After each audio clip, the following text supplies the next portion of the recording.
Hello everybody. Before we start prayers and the meeting, please could I ask all present to treat everyone in this chamber with respect, including my chaplain, Reverend Jean Hurlstone, whilst prayers are being said.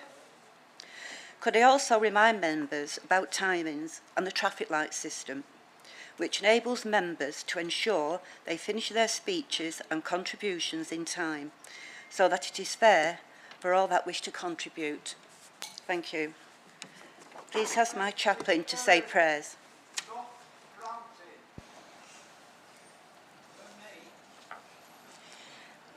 God bless this chamber as we gather here. We represent diverse roles and positions and bring with us our personal life experiences, memories and beliefs. We are, however, one community of workers, residents and supporters of Oldham. So guide us, we pray, to seek the common good. Amen. Please be seated.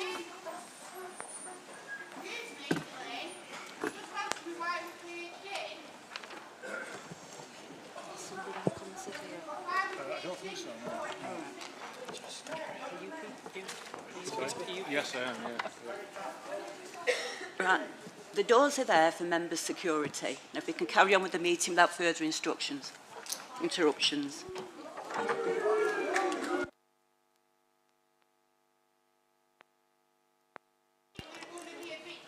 If members wish to remove their jackets, they may do so.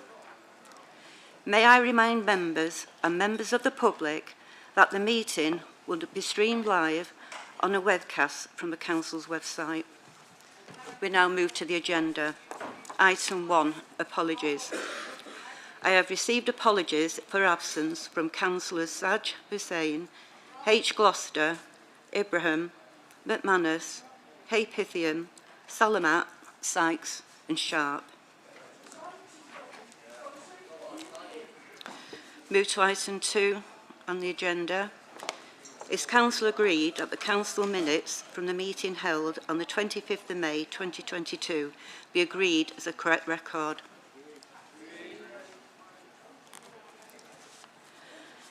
Item 3, declarations of interest. Are there any declarations of interest from members in respect of matters to be determined by the Council at this meeting? Councillor Gloucester. Declaration in relation to the CSE motion, Madam Mayor. It's an interesting view of my occupational pension from GMP. Thank you. Councillor Wilkinson. Madam Mayor, declaration of interest in relation to the CSE inquiry, retired police officer in respect of pension. Any other? I'd like to register that my husband works for GMP. Councillor Williams.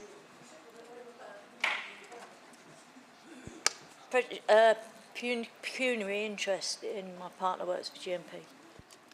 Councillor Murphy.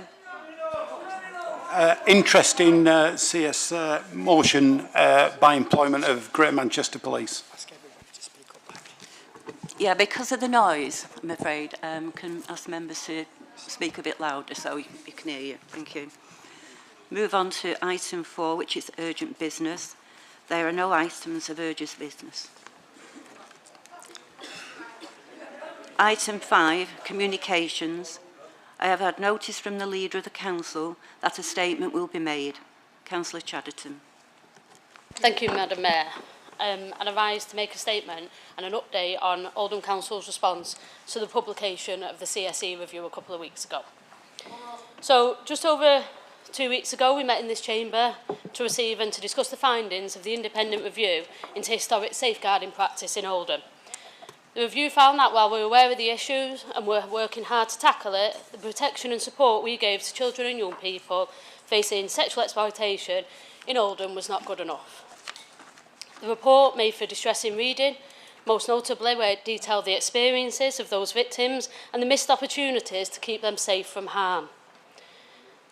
And those same findings have led to shock and anger among people in Oldham, and understandably so.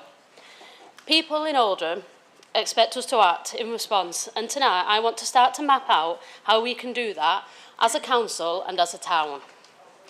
Our approach has 4 key aims. Firstly, to seek justice for victims, making sure the people who committed these awful crimes are made to pay for them. Secondly, we must make sure that victims and survivors of this dreadful abuse are given all the support they need to seek the justice they deserve, to seek answers and redress from those who failed them, and to be able to access any other support they might need to improve their lives. Thirdly, we have to restore trust and confidence in our vital social care services.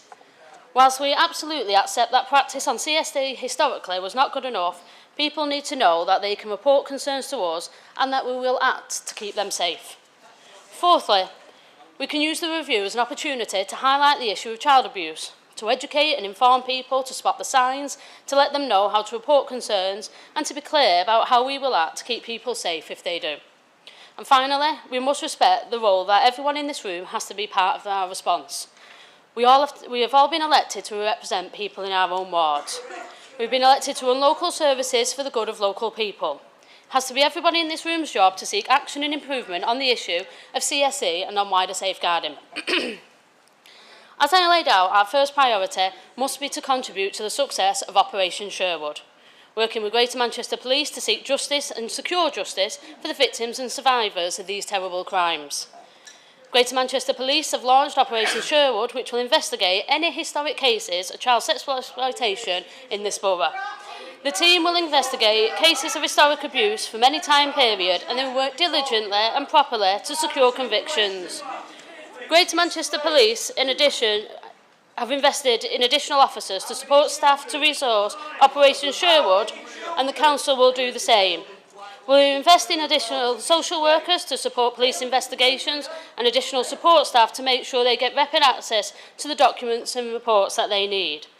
Alongside this, we provide additional staff to support victims who come forward seeking justice through Operation Sherwood, whether that's advocacy and signposting support, advice on housing or additional mental health support. Madam Mayor, can I just say, a lot of people in this room protest to want a response to the CSE review and want to know what we are doing for those victims. I'm here to lay this out.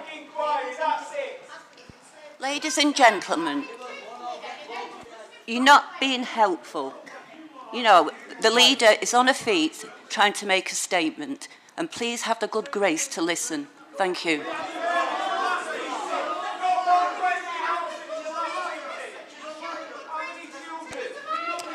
Madam Mayor, I'm going to continue because actually the vast majority of people in this borough do want to hear about how we are going to respond to this and continue to keep people safe.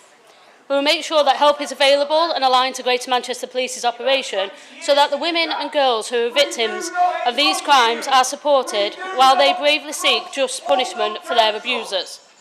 Sherwood will begin by investigating the cases referenced in Oldham Independent Review, but it won't stop there. It will also take on any historic case from any time period, looking to see if perpetrators can be found and convicted.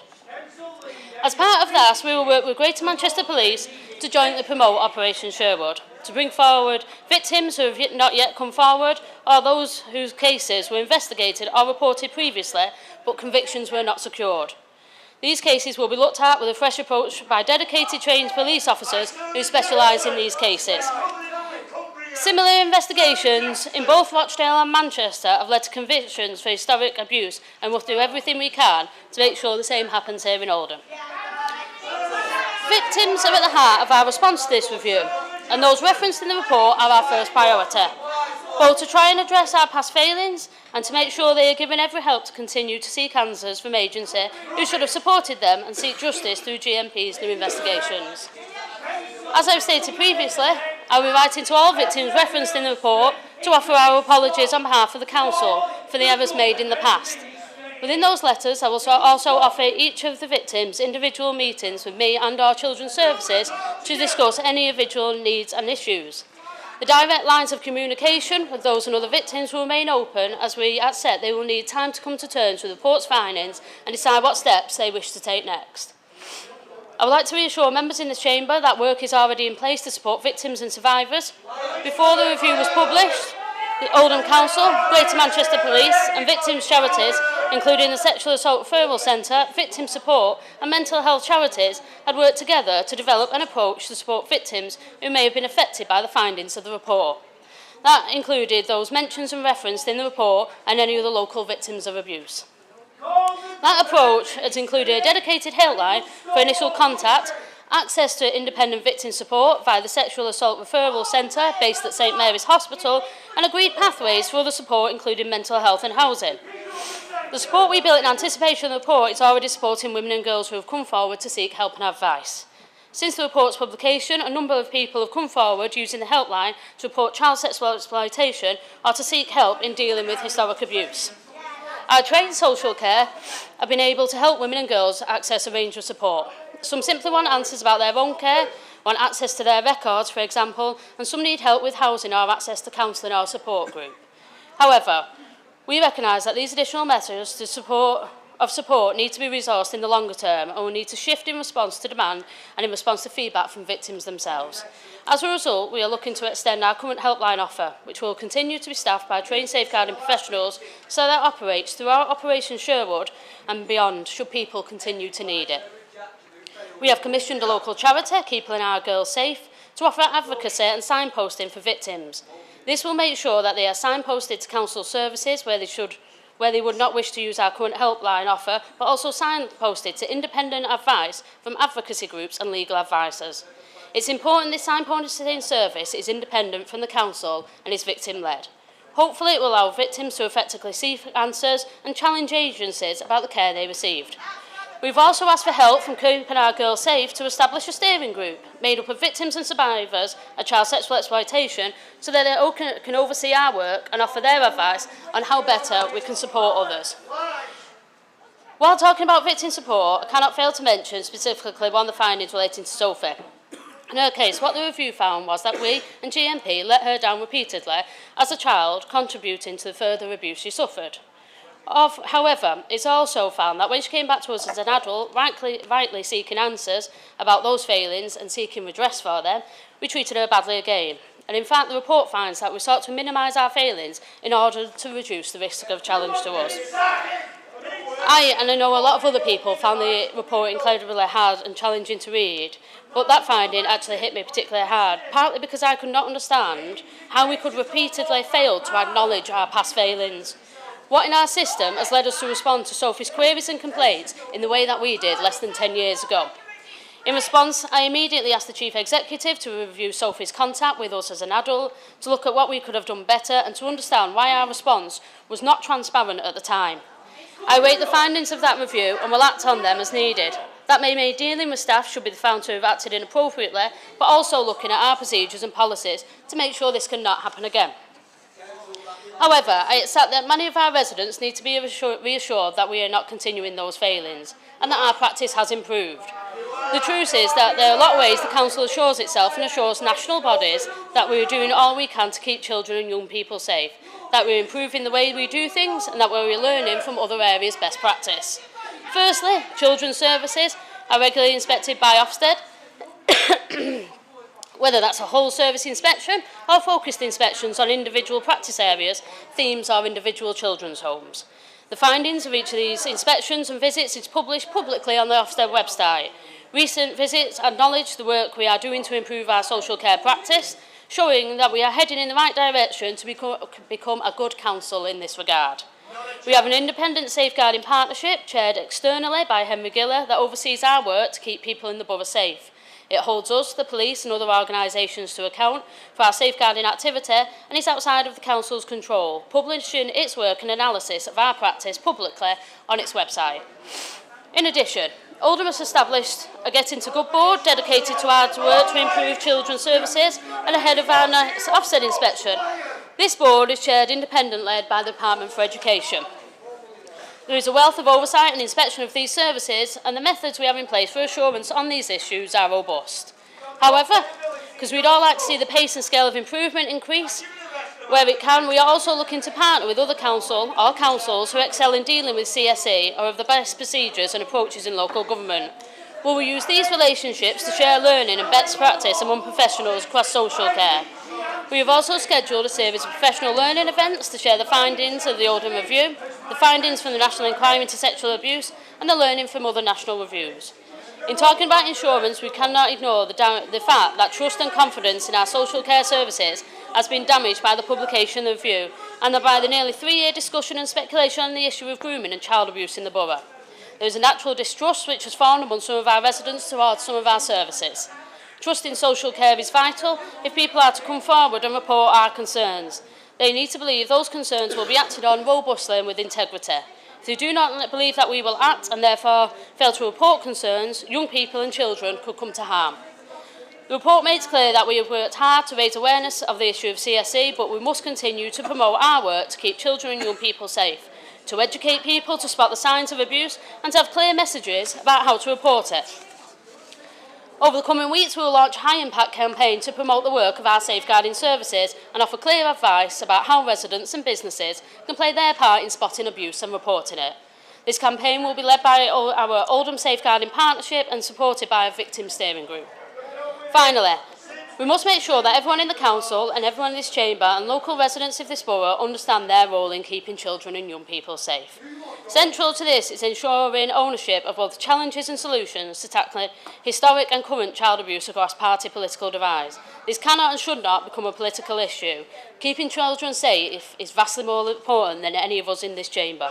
We will establish a cross-party CSE assurance response group with representatives from all parties represented in the chamber to oversee our response to the review and our wider improvements to safeguarding practice and to support the work of victims steering group. It should not be for me or any one party to determine how that group will work. So I propose to bring back the proposed terms of reference for that group to a future council meeting, and in the meantime to host a workshop for all members to develop them together. Alongside this, our children's services are also working to redevelop our member training on CSE and wider safeguarding with support from local charities and advocacy groups. This approach aims to respond to the finding in this report, to ensure justice for victims, make sure they are supported to access all the support they need, include support to seek further answers. Can I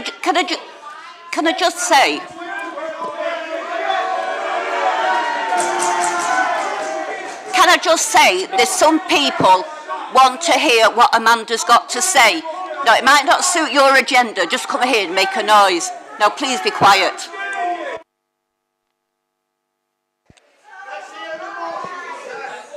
This approach aims to respond to the findings in this report, to ensure justice for victims and make sure they are supported to access all the support they need, including support to seek further answers from us as an organisation and making sure that our current practice continues to improve. It allows us to do what's right, focus on those who have suffered as victims of these evil crime, and ensure anyone who needs support now, who needs help to stay safe now, has the confidence and trust in our services that they need to come forward and seek help. But I need to be clear what this strategy won't do. It won't satisfy, as we can hear tonight, those who do not agree with the finding that the council did not seek to cover up either the issue of CSE or the difficulties in tackling it. Those people, and there are some of them in this room tonight, are not happy with this report and its findings, but equally, those people will not be happy with a second independent review or inquiry led by another body or bodies unless that report found something that has proven to be untrue. We did not cover up CSE in this town. We cannot keep having inquiry after inquiry seeking a different answer to the same question. It serves nobody. It would not deliver justice for historic victims, it would not secure further convictions for perpetrators of this horrendous, abhorrent crime, and it would not help us to shift our current social care practice on towards becoming good. Instead, we must keep improving and keep learning while acknowledging the challenges and failings of the past, securing justice, supporting victims, raising awareness and taking ownership.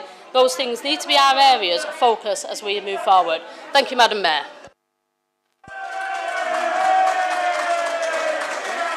Thank you, Councillor Chadderton. Moving on with the agenda, item 6. There are 3 petitions for Council to note. Item 7, Youth Council. There are no items of Youth Council business. Item 8, question time.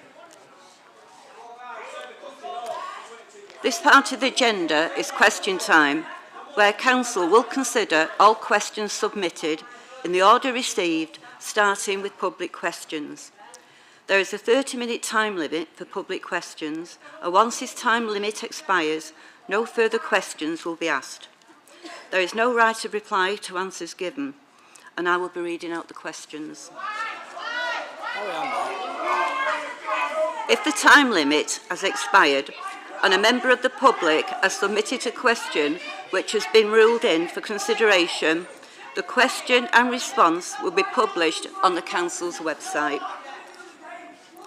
The first question has been submitted by Megan Birchall. With Oldham Pride being held next weekend, could relevant Cabinet member update the Council on what steps Oldham Council is taking to support LGBT people in the borough? I call on Councillor Taylor to respond. Thank you, Madam Mayor, and thank you so much for this question, Megan.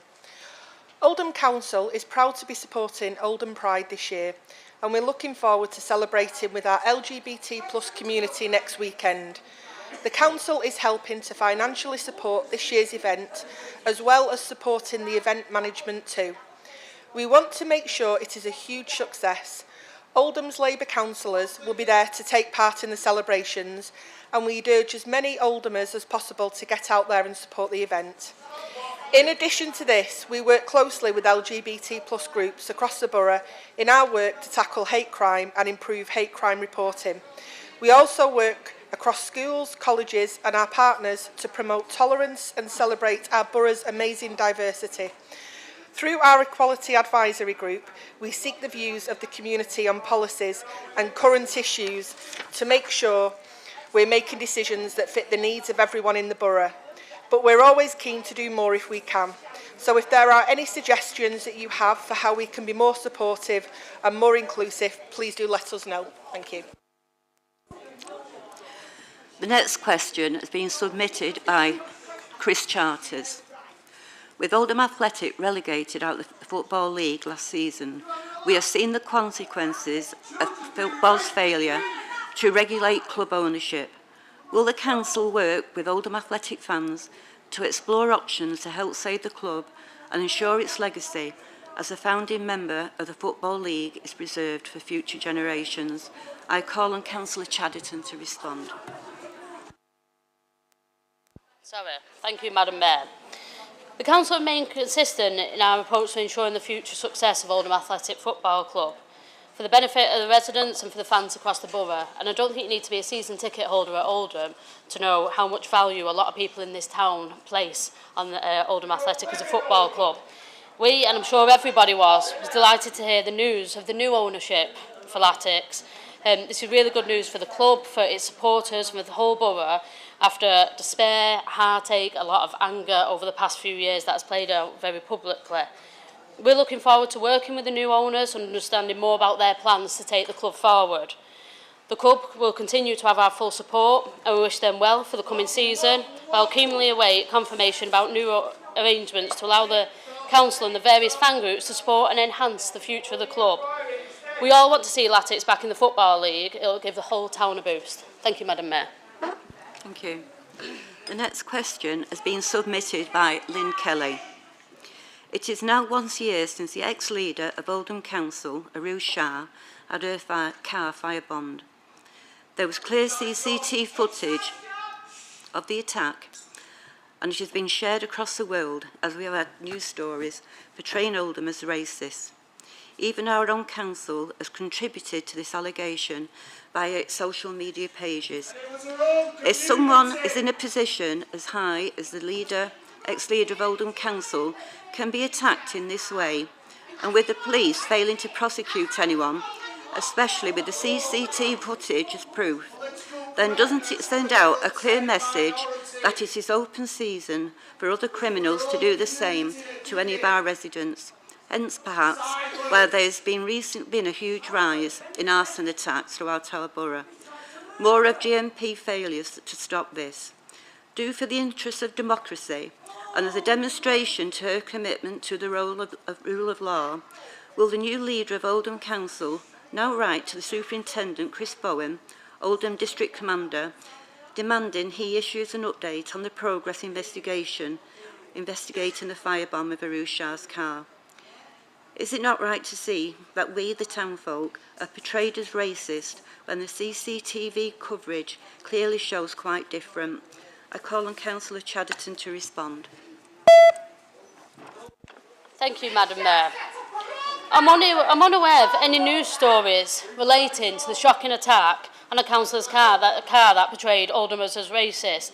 What the reports were probably referencing is the undeniable scale of racist abuse suffered by the former leader both online and in real life. It is not for me to determine where this was related to that offence.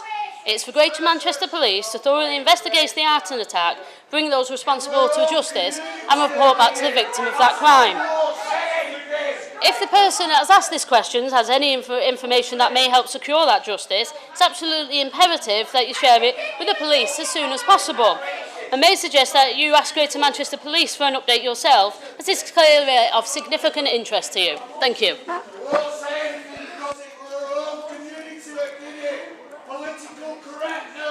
The next question has been submitted by Lynn Kovacs. As an Oldhamer, I'm super proud that a member of the LGBT community is now our council leader. It should send a clear message out to those elsewhere who think that we're all prejudiced in Oldham. We are definitely not. We believe in equality for all. Therefore, will the leader of Oldham Council please clarify whether a woman can have a penis? Also, will her council protect the rights of women to access exclusive safe places, including toilets and changing rooms for those that were born female, rather than have to share these spaces with individuals that are self-identified as a woman? I call on Councillor Chadderton to respond. Thank you, Madam Mayor. An interesting question, to say the least. To put simply, no, I don't believe that biological women can have a penis. I believe there is a clear difference between sex and gender, and that we shouldn't mix up the two. Women should be protected as per the Equality Acts on the basis of their sex. Trans women should also be protected on the basis of their gender identity, which society should support both and respect both. This is not a race to the bottom for two groups of already persecuted people. There is absolutely a way to debate and negotiate the rights of women and trans women in a respectful and tolerant way, but that tone has been sadly lacking in the debate around these issues recently. In reference to the first bit of your question, I need to be clear that I don't believe the people of Oldham are prejudiced. I believe them to be fair-minded and reasonable. However, I worry that you've asked this question to sow division in the LGBT community, as you have sought to do among other communities in the past. In fact, just a few weeks ago, the person that asked this question was a candidate in the local elections for the Conservative Party. They were witnessed delivering racist and misogynistic election material that sought to convince people of the author's overarching conspiracy theory that this town was in the grip of a shadowy Asian cartel. I note that now we have an LGBT leader of the council, the tone of these questions has moved away from divisions based on race to those based on identity. I hope that this is merely a coincidence and not the start of a pattern of behaviour aimed at continuing to divide people of this town. Thank you, Madam Mayor. The next question has been submitted by Gary Tarbuck.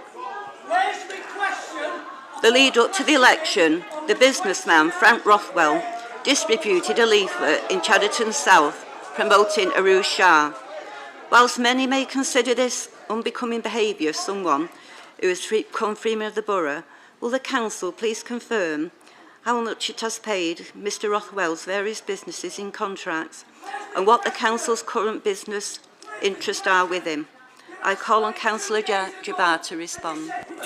Thank you, Madam Mayor. Thanks to Mr Torback for his question. Mr Rothwell is not paid for his role as Oldham Business Ambassador. He offers his time free of and supports and promotes local businesses free of charge. This should be applauded and just one of the reasons why Frank was awarded Freeman of the Borough for his fantastic contribution to the businesses and the communities.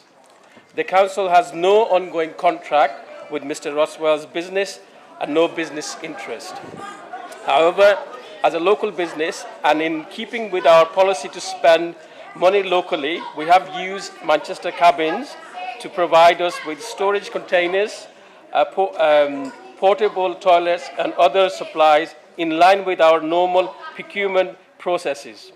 In total, over the last 6 years, this adds up to less than £14,000, with spend in year falling since 2015. Thank you, Madam Mayor.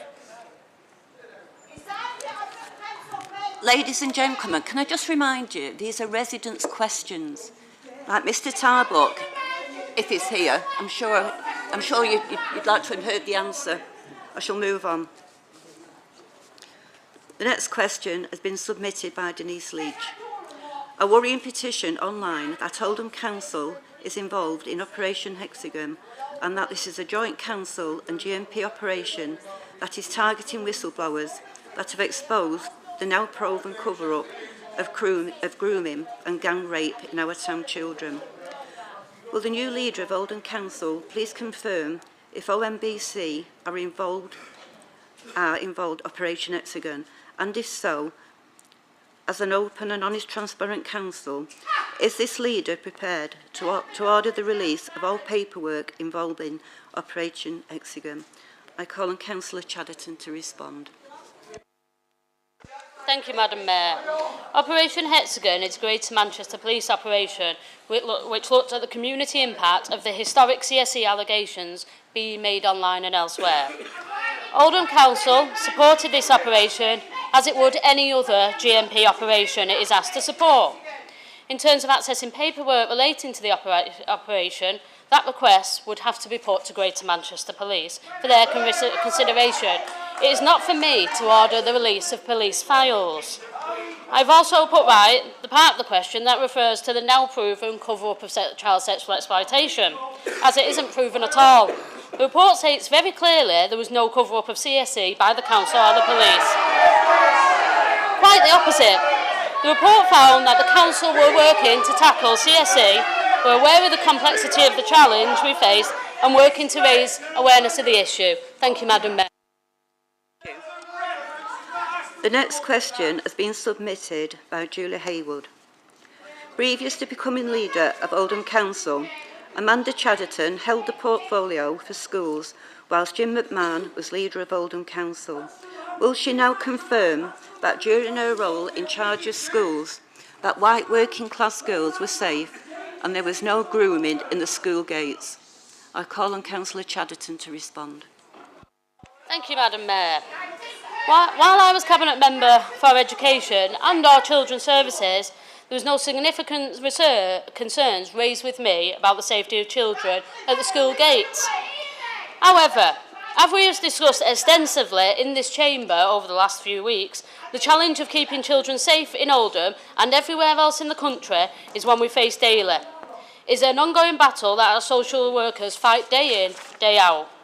I want to reassure people that we work closely with schools and colleges through our safeguarding partnerships to raise awareness of the risks to children and young people and to equip them and their parents with the knowledge they need to stay safe. The partnership has a dedicated training officer for children and young people who visit schools to deliver training on healthy relationships, online sexual harassment and consent.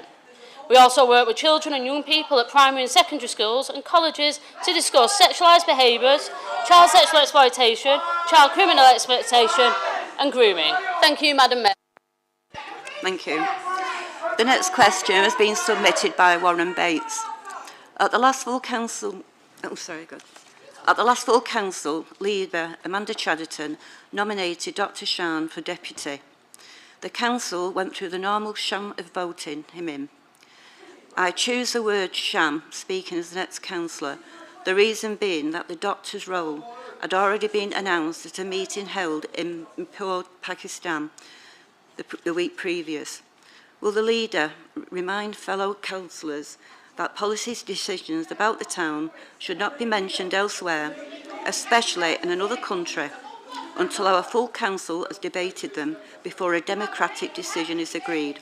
I call on Councillor Chadderton to respond. Thank you, Madam Mayor. Nominations for Mayor and for Deputy Mayor, and this year the same way as Leader and Deputy Leaders, are made within the political groups before then being formalised at full council. And while councillors do not formally take on the roles until the AGM of council, there are no rules about communicating it before that. Thank you, Madam Mayor. The next question has been submitted by For Leadership.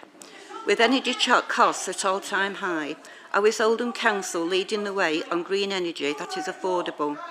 And what is the government giving the council to expand this?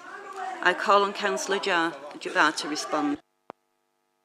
Thank you. Thank you, Madam Mayor. Oldham Council knows that the cost of energy is a key concern for Oldham residents and businesses, especially at this time. The award-winning Warm Homes Oldham programme to insulate homes of low-income families is continuing. Additionally, the Oldham Green New Deal strategy was adopted in March 2022, which sets out Council's ambition to create a local energy market for Oldham to supply locally generated green energy to residents and businesses at affordable prices. An update on the Oldham Green New Deal was presented to the Council's Policy Overview Scrutiny Committee in February 2022, which included completion of local area energy plan for Oldham Borough. This work is complicated but includes market engagement with providers interested in joining delivery partnership to build large-scale renewable energy generation across the borough. The Council is supported in this work by Greater Manchester Combined Authority Local Energy Market project, and the Government has indicated that it may be prepared to look at reforming the national energy market to allow local pricing which would support the Council's work. The energy market regulator Ofgem includes local pricing in its forward work plan. Finally, the Council is looking to develop a number of energy infrastructure projects, including the proposed Mine District Water Network for Oldham Town Centre, which, if successful, could supply the town centre businesses and residents with affordable green energy for many years to come. Thank you, Madam Mayor. Before we move on to the next question, Dr. Shan would like to make a point of personal explanation. I call on Dr. Shan.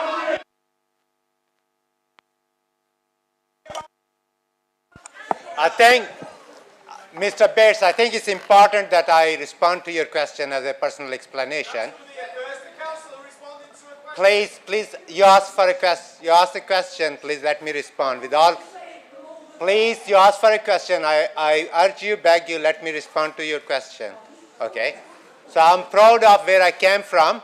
It's a town called Mirpur, as you rightly said. My group appointed me, agreed to appoint me as a deputy mayor of this council. I went home on holidays, like all of us go, and people said, I've been appointed as the deputy mayor of Oldham Council.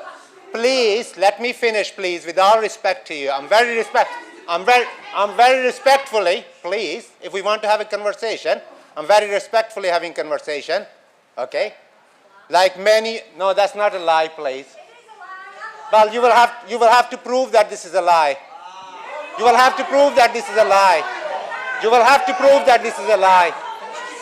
I'm legally challenging you. You will have to prove that this is a lie.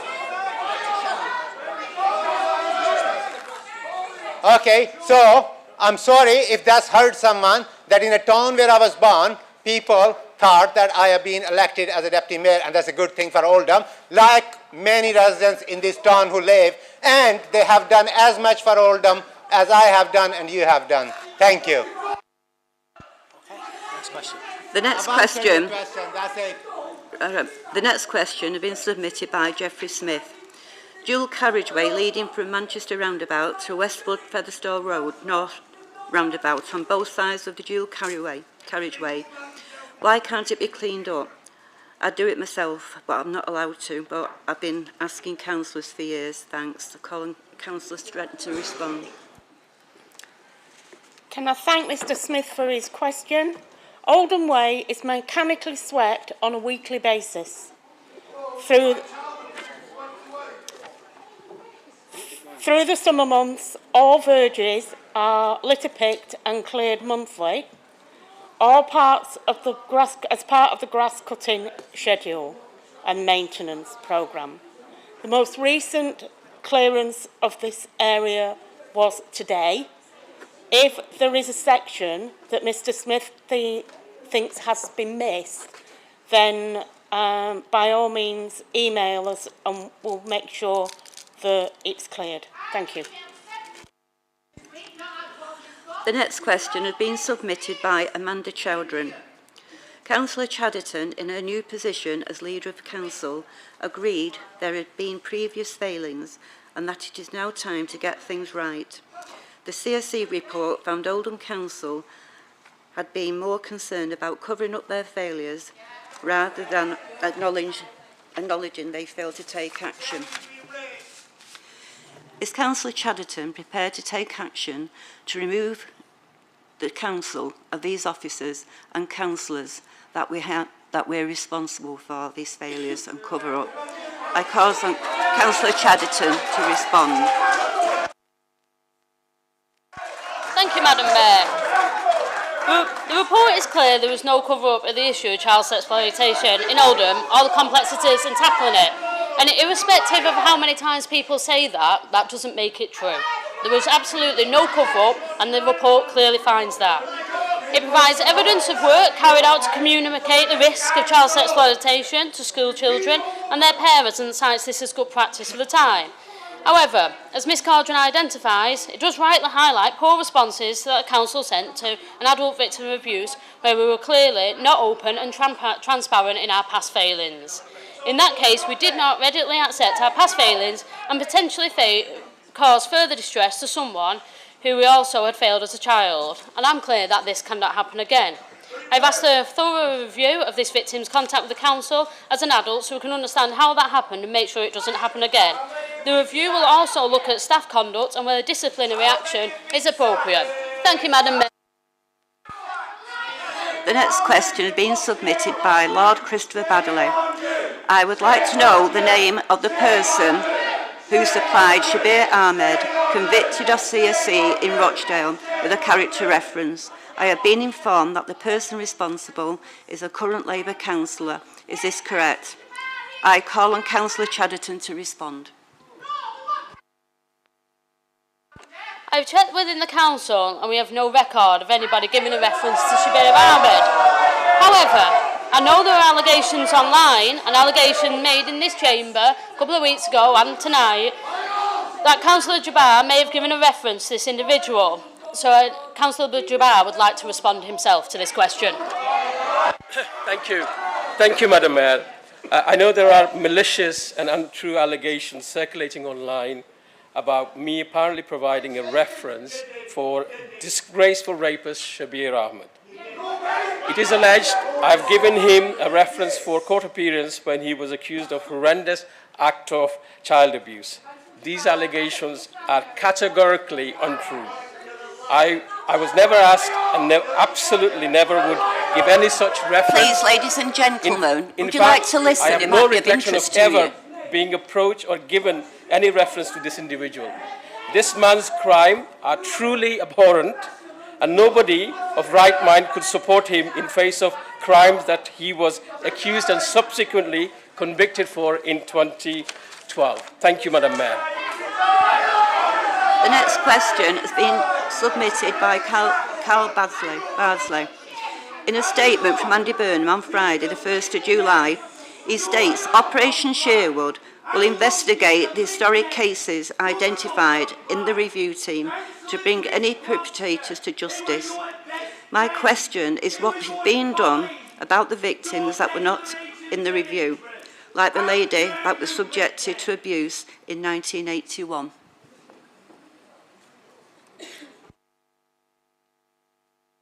Sorry. Sorry, I Thank call you. on Councillor Chadderton to Right, sorry, respond. Madam Mayor, that's why I was confused. I didn't be called. But thank you, Madam Mayor, and thank you for the question. I can confirm that Operation Sherwood will investigate all historic cases of child exploitation from any time period. It will start with those in the review, but it will also pick up any others that are brought forward to the team. We will work with Greater Manchester Police to promote Operation Sherwood and encourage historic victims to come forward. We'll also make sure they are given the support they need as they bravely seek justice for their past abuse. Thank you, Madam Mayor. The next part of this section is questions to the Leader and Cabinet with a time limit of 30 minutes. I have hence notice of questions. The Deputy Leader of the Liberal Democratic Group will ask his questions. I call on Councillor Gloucester. Thank you, Madam Mayor. I want to raise an issue tonight in relation to community policing in Oldham.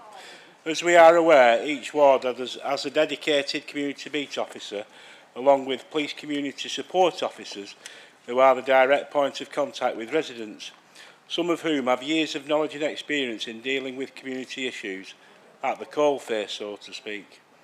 I'm aware that the Oldham division in particular has staffing issues and as a result abstractions on a temporary basis of community police officers as well as backfilling due to a lack of new police officers is having a significant knock-on effect to community policing in the Oldham Borough. In this very chamber, the Chief Constable assured us that community policing was his priority, and Mayor Burnham has increased funding significantly to make this happen. Oldham, with its diverse community and levels of social injustice, is a particularly difficult division to police. So a reduction, however temporary, in community police staffing is unacceptable, and the return to the old ways of fire brigade-style policing.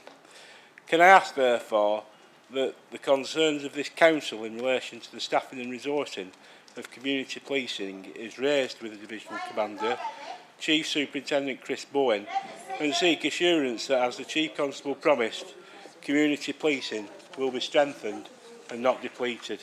Thank you, Madam Mayor.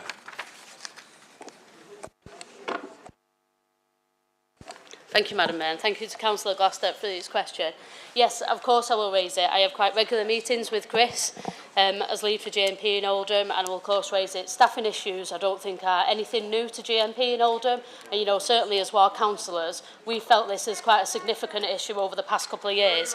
Chris came in, as you rightly say, and agreed to prioritise this, but the proof will be in the pudding, won't it? And I think I will raise it and I'll ask for a response back as well. Thank you. Councillor Gloucester, have you got another question? I have, Madam Mayor, yeah. It's one of Councillor Sykes' favourite ones, but I'm going to ask it. Madam Mayor, the issues on safety on trams is a theme of Howard's during these question times. That's because it's vitally important that people can access public transport without fear of antisocial behaviour or intimidation. I was dismayed to read a recent report by Onward UK in which a resident of our borough is quoted as saying, "You take your life in your hands for a £3.60 return." There are more instances of antisocial behaviour on the Rochdale to Oldham line than on any other part of the Greater Manchester network. No wonder our residents feel unsafe. Over the last few weeks we've seen announcements of new security cameras, and those would be very welcome, Madam Mayor. I do hope that all stations will be prioritised and not just the one closest to Oldham Town Centre. But does the Leader agree with me that one of the most reassuring things we could do for residents now to deter crime and to show people that public transport is safe is to make sure that there are conductors on our trams? This is something that I and my Liberal Democrat colleagues have called for so many times that we've lost count. There has even been agreement across this chamber on the issue. In November 2018, this council voted unanimously in favour of a Liberal Democrat motion calling for tram conductors. Yet, we still haven't seen conductors on our tram services. This really is about getting the basics right.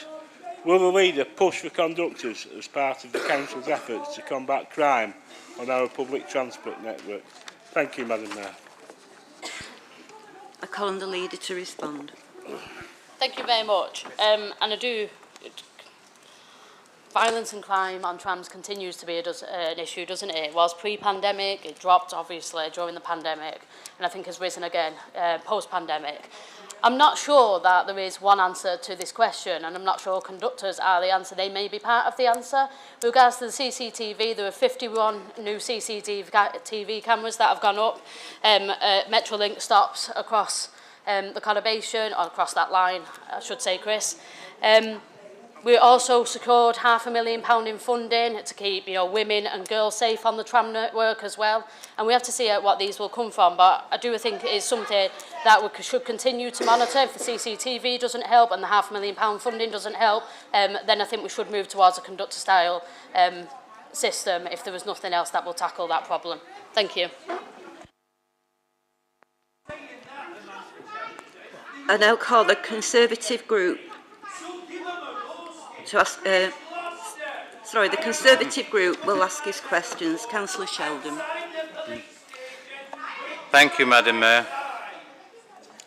Residents of the borough deserve to reap the benefits of a well-earned holiday on a physical, mental and emotional level. I think we all agree that holidays are good for us. Yet over the past months, passengers at Manchester Airport have suffered a series of stressful misfortunes, from flights missed as a result of long queues at security, as well as last-minute holiday cancellations because of staff shortages. Will you just be quiet while I say my question?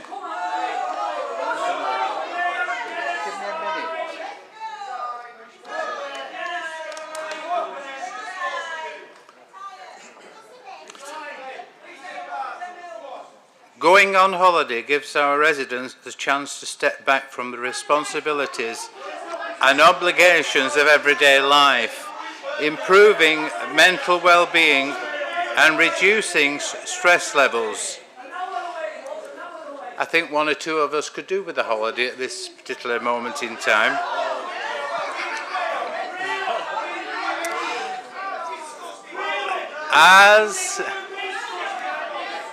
Councillor Sheldon. As a key stakeholder, I'll carry on, yeah. As a stakeholder in Manchester Airport Group, I asked the leader, what are the council doing to ensure that all who enter the summer holidays, passengers, have a positive experience at the airport? And also, when will the dividends due to the council be... and the residents of Oldham recommence? Thank you. I call on the leader to... Thank Councillor Sheldon for his question. I do agree that... do you know what, for a lot of our families at the moment, they're struggling to heat their homes or put food on the table, let alone have a holiday. But for those families that can, and I do agree that families where possible should be able to get away. And some of the scenes at Manchester Airport are not appropriate, and particularly those who are looking forward to go away with their children, and they get there, and I saw the one where it was due to fly to Crete, and then they got to the gate, and then they were all sent home. Do you know, that kind of behaviour is not appropriate, be it from the airport or the airlines. And they take people's money, and they should honour that, or they should stop booking so many flights. As leader, obviously, we are part of Manchester Airport Group, and we invest in that as a council, as do the other 9 Greater Manchester authorities. As leader, I will write to the Chief Executive of MAG to understand what is going on and when the issues are going to be resolved at the airport. And what I will say is, though, I don't think that's everybody's experience at the airport, because I know people have gone away and been able to fly away and it's been fine, so it's not every day those are an issue, but I do think they need to work through to resolve that. And if the answer is you don't take money off people and you don't allow those people to book them flights, then you should do that. You have to be realistic about the staff that you've got. But I will be sending a letter as leader to Chief Executive of MAG. Thank you, Graham. Second question, please. Thank you, Councillor Chadderton, for that reply.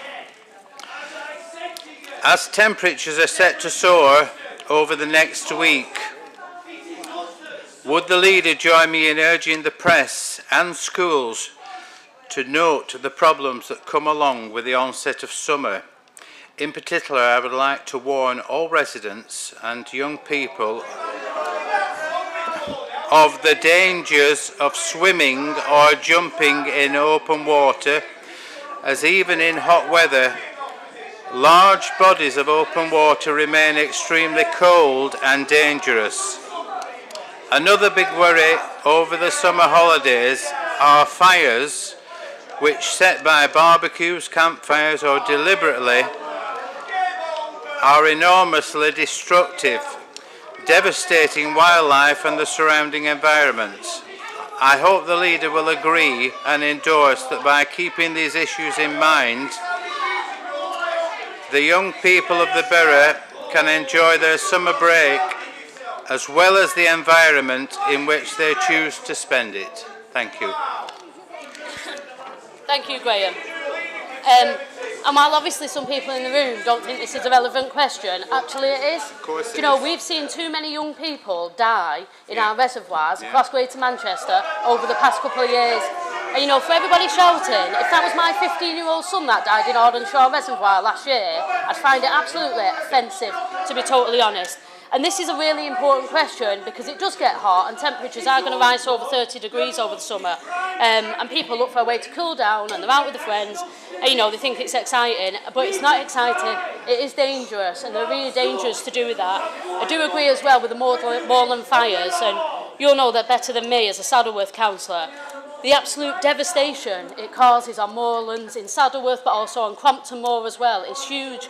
And it's not just about the devastation it causes, it's about the impact on our blue light services, because some of those in Saddleworth over recent years have taken days and nights to be able to put out, and what that does is move resources away from other areas to ensure they can put that down and it doesn't move on to residential areas. What I will ask to do, the council comms team to do, is to start putting things out over the next few days to ensure to alert people to the dangers of this.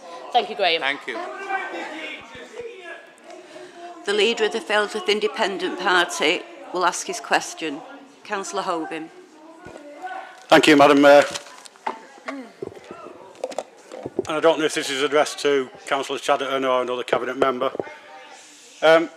Recently, there was a report that 7 underperforming schools have been identified in need of intervention in Oldham.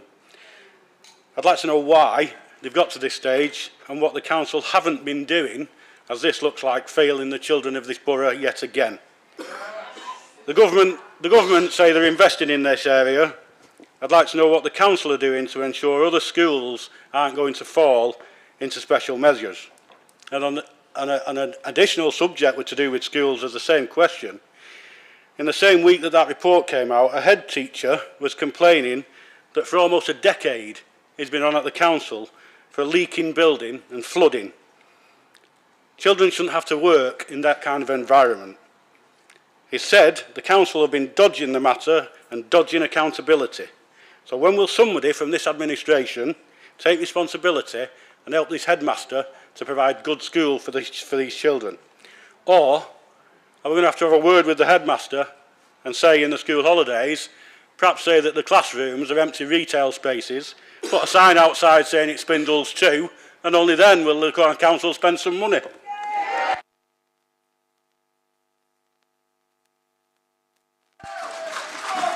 I call on the leader to respond. Can I thank Councillor Hoban for his question? On the first one, in terms of the 7 underperforming schools, I don't know what these schools are. I read that report and I've asked our lead for education to bring me back with a report about what those schools are, because it's unclear to me, are they local authority schools or are they academy schools? Do you know, a vast majority of our schools estate does not fall under us anymore, and we need to be clear about what are we doing as our local authority schools and what are we doing to try and hold some of our academies to account. But until I can see what those schools are, I haven't got a more comprehensive question to that answer, Brian. But if you would like, at some point over the next month or so, I can furnish you with more information about what we are doing to support and improve those schools. That's absolutely fine. In relation to the leaking school, obviously this is Newman College on Broadway, like you speak about. You are right, Brian, the conditions there are absolutely unacceptable and it has been going on for too long. We know the terrible conditions the staff and the pupils have had to endure through no fault of their own for far too long. We continue to do everything in our power to help resolve the situation. Obviously, that is an academy school, it's a Catholic school, so you've got the diocese as well, and it's also a PFI building, which is where the biggest issue is in relation to Newman. We are not the lead contractor in that. We've been working to school, try and hold them to account to get the work done. I do hope, though, that we will be able to find some kind of solution to that problem soon, because that cannot go on any longer, because at some point it does call into question the feasibility of that school long term, and it's been going on for far too long. I do agree. Thank you. I call on Councillor McLaren to ask a question.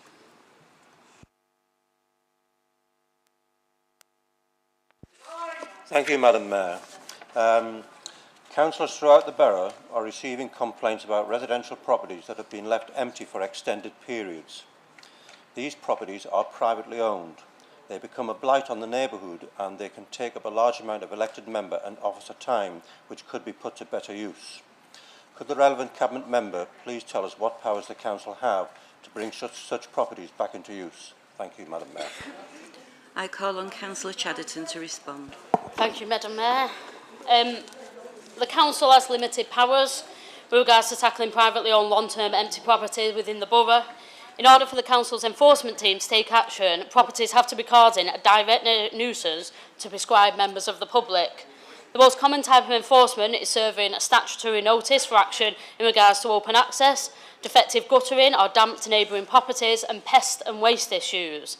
In most cases, the results in the owner taking steps to make the property safe, but rarely resolves the long-term vacant issue and put an end to the recurring complaints.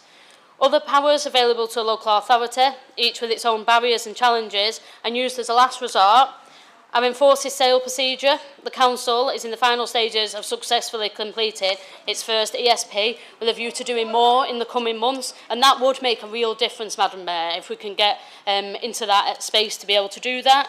Compulsory purchase orders. This was the main tool used in the housing market renewal over a decade ago and mostly used to regenerate streets and rows of housing. Empty dwelling management orders. We're not currently used in Oldham, but officers are reviewing the process to determine how it can be more effectively used within the town.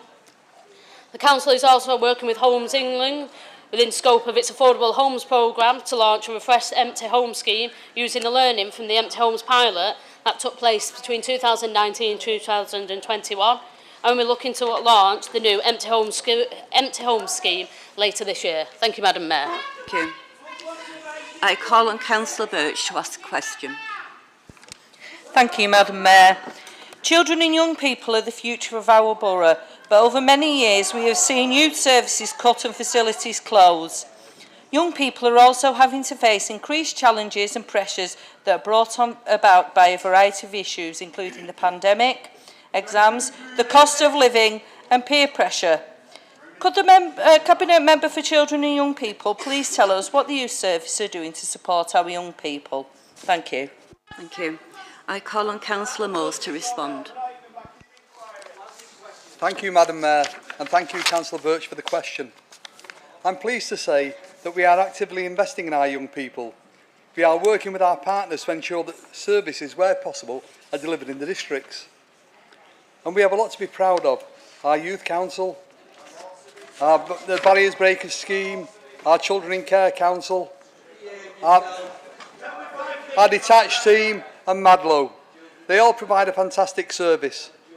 And shortly we will be introducing district youth workers. So I'm pleased to, I'm sure that elected members will hear more about that in the near future. Thank you. I call on Councillor Shuttleworth to ask a question. Thank you, Madam Mayor. It's pleasing to know that Oldham residents have been coming forward, offering to host individuals and families fleeing the atrocities that are taking place in Ukraine. Sadly, many will have arrived in this country with few personal belongings, and many of them will also have a limited knowledge of our culture and language. Could the relevant Cabinet Member comment on the following? Advise to how many refugees from Ukraine are being provided with accommodation in the borough?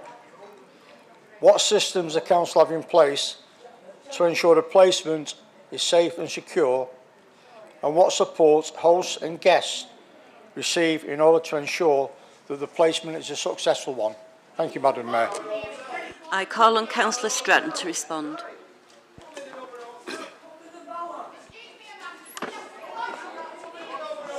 A total of 53 Ukrainian refugees have been provided with accommodation through the Homes for Ukraine scheme.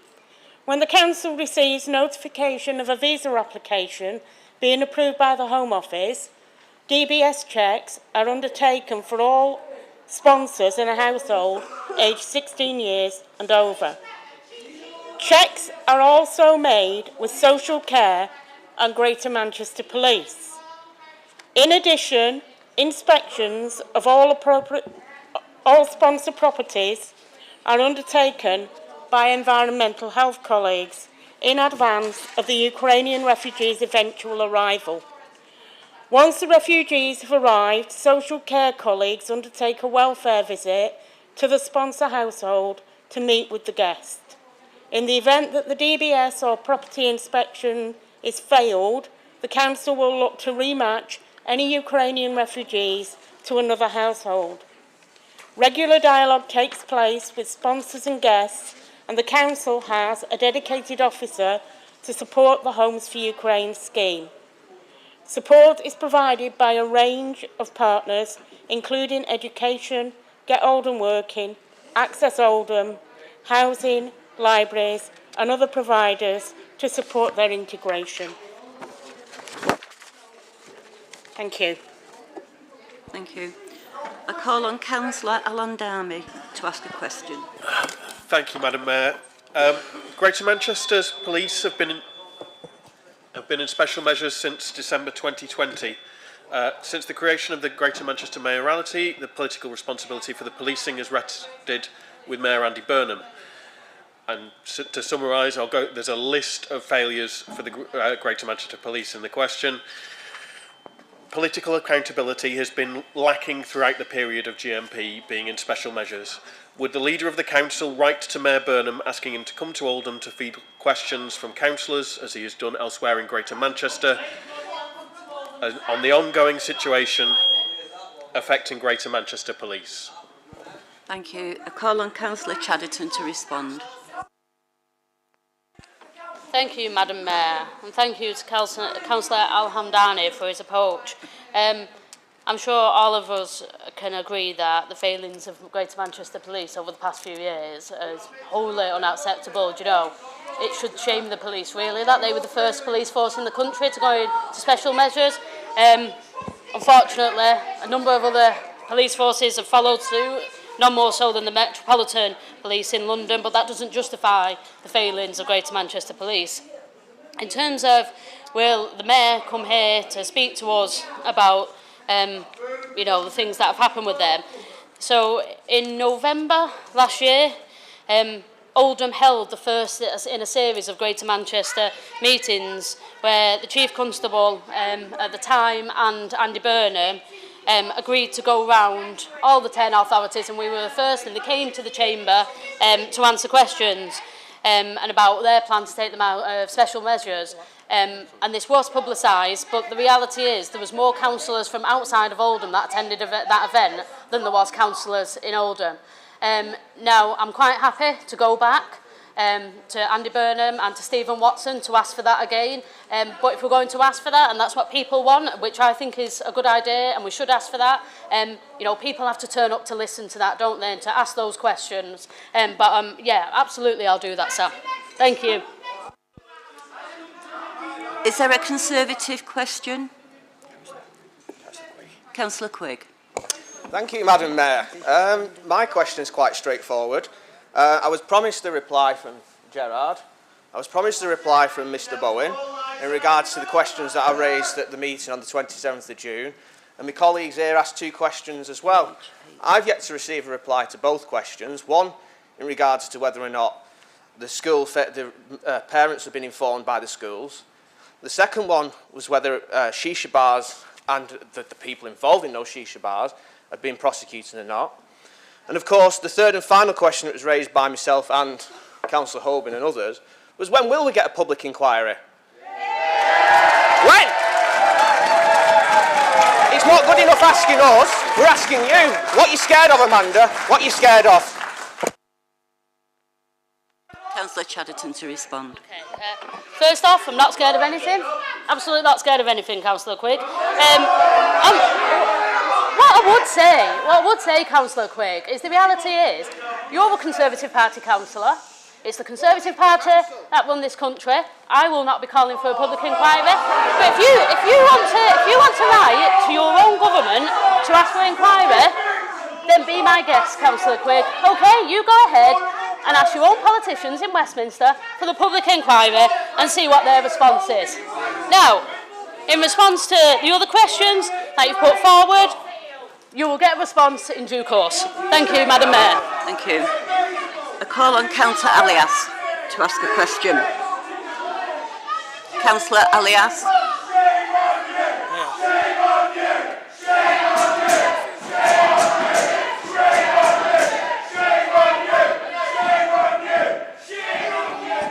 Councillor Alias. Thank you, Madam Mayor. We'd all agree that Don't Trash Oldham has been an overwhelming success, and I know it made a huge difference in my own ward in Medlock Vale. However, I did receive some complaints that not all the alleyways have been cleared. Can the Cabinet member provide an explanation and let me know if these will be done in the future? Thank you, Madam Mayor. A call on Councillor Chadderton to respond. Thank you, Madam Mayor. Can I thank Councillor Alias for his question? As you know, we are passionate about ensuring that Tommyfield Market, indoor and outdoor traders have a thriving future, and I actually met some of them this past weekend to talk about our plans going forward. A different question. Oh, sorry. It's Alias. Sorry, Councillor Stratton.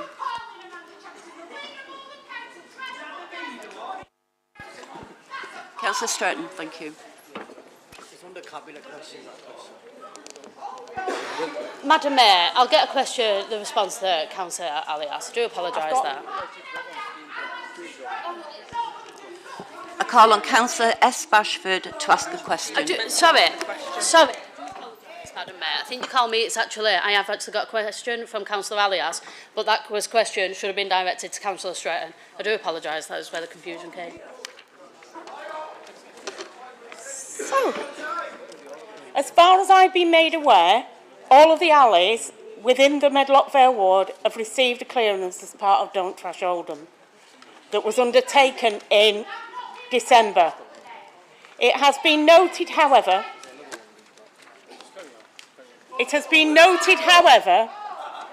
that despite this clearance, residents in some areas over the last 6 months are continuing to dump waste inappropriately. And within this in mind, we continue to issue fixed penalties. I'm trying to answer a question that's been put to me by a member of this council. Well, if you listen to the answer, you could then make a judgment as whether or not I've answered it truthfully. Okay, so it has been noted, however, that despite this clearance, residents in some areas over the last 6 months are continuing to dump waste inappropriately.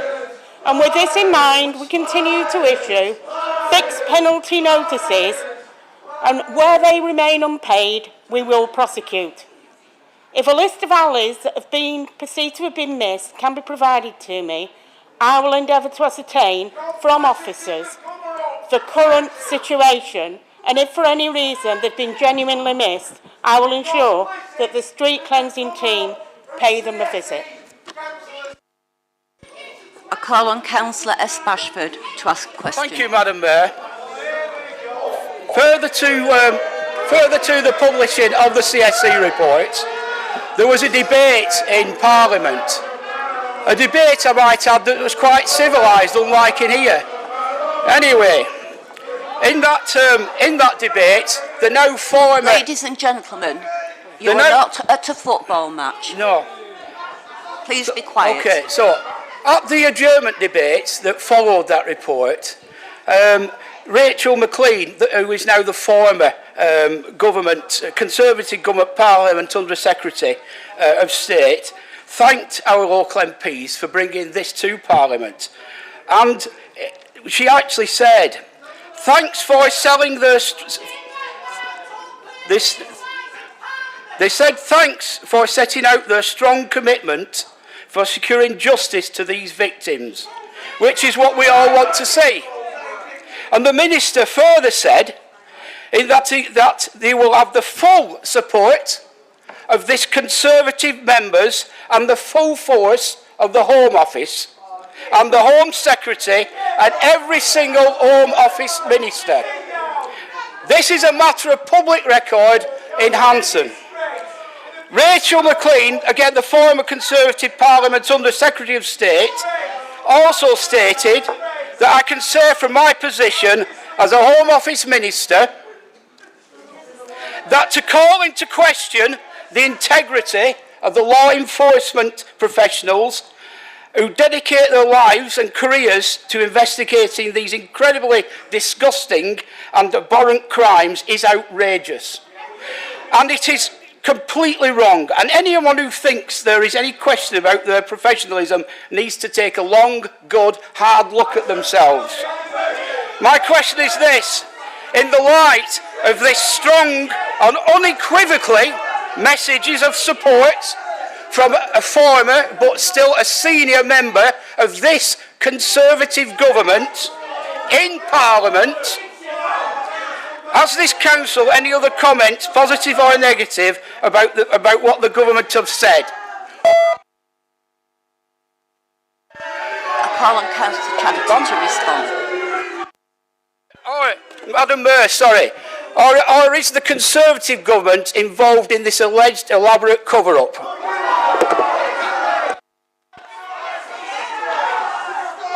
So, thank you, Madam Mayor, and can I thank Councillor Bashforth for his question? Point of order, Madam Mayor. Madam Mayor, point of order. Point of order, Madam Mayor. Is it an actual point of order? It is a point of order. Which it's for the Mayor to determine, Amanda, so forgive me. Can you state your point of order, please? Madam Mayor, we've just been accused, the Conservative Party, of being involved in an elaborate cover-up. Will they remember withdraw that remark? Okay, well that wasn't a point of order, if we're being honest, Madam Mayor, was it? Councillor Bashforth asked a question. Excuse me, you're not the Mayor. That's the Mayor. Okay, so firstly... It's not a point of order. It is not a point of order. Carry on, please. Thank you, Madam Mayor, for that clarification. So I welcome the debate in Parliament and the commitment of our members of Parliament to publicly address the issues and raise it for debate with government ministers. Rachel McLean's support for the working independent review team and other review teams was unequivocal and much welcome. It's clear that government have absolute confidence in the purpose and objectives of their work, just as we do. We're in active conversation with the Department of Education and the Home Office about the review findings and our response to it, both to see how they can help us drive improvements to services and how they can help us share learning from our review across the sector. The work of the Department for Education and the Home Office is ongoing. I know they are supportive of the work we are doing seeking to help us. As I said previously, Madam Mayor, should anybody else wish to write to the Home Office, the Department for Education or for Ofsted regarding the review, then they are more than welcome to do so. Thank you, Madam Mayor. Thank you.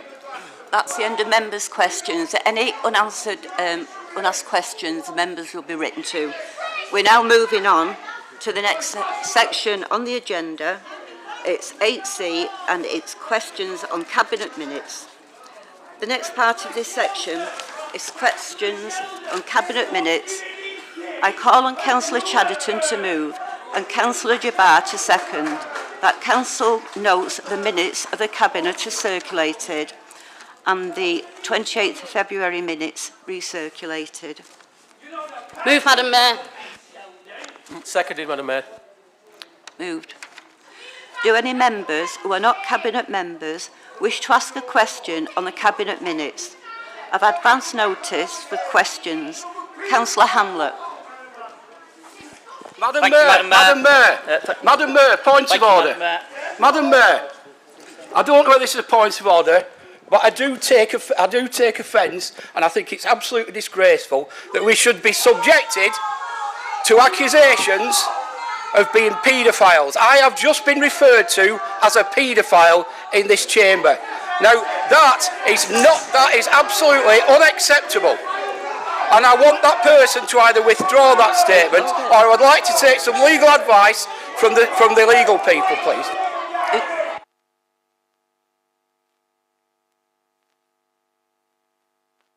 Of the public, please stop using language of that nature. We don't know which one it was. Or we'll adjourn the meeting. Councillor Bashford, I'm sorry you've been subjected to such abuse by members of the public. Can I please ask you to show a bit of decorum, because this is totally unacceptable behaviour.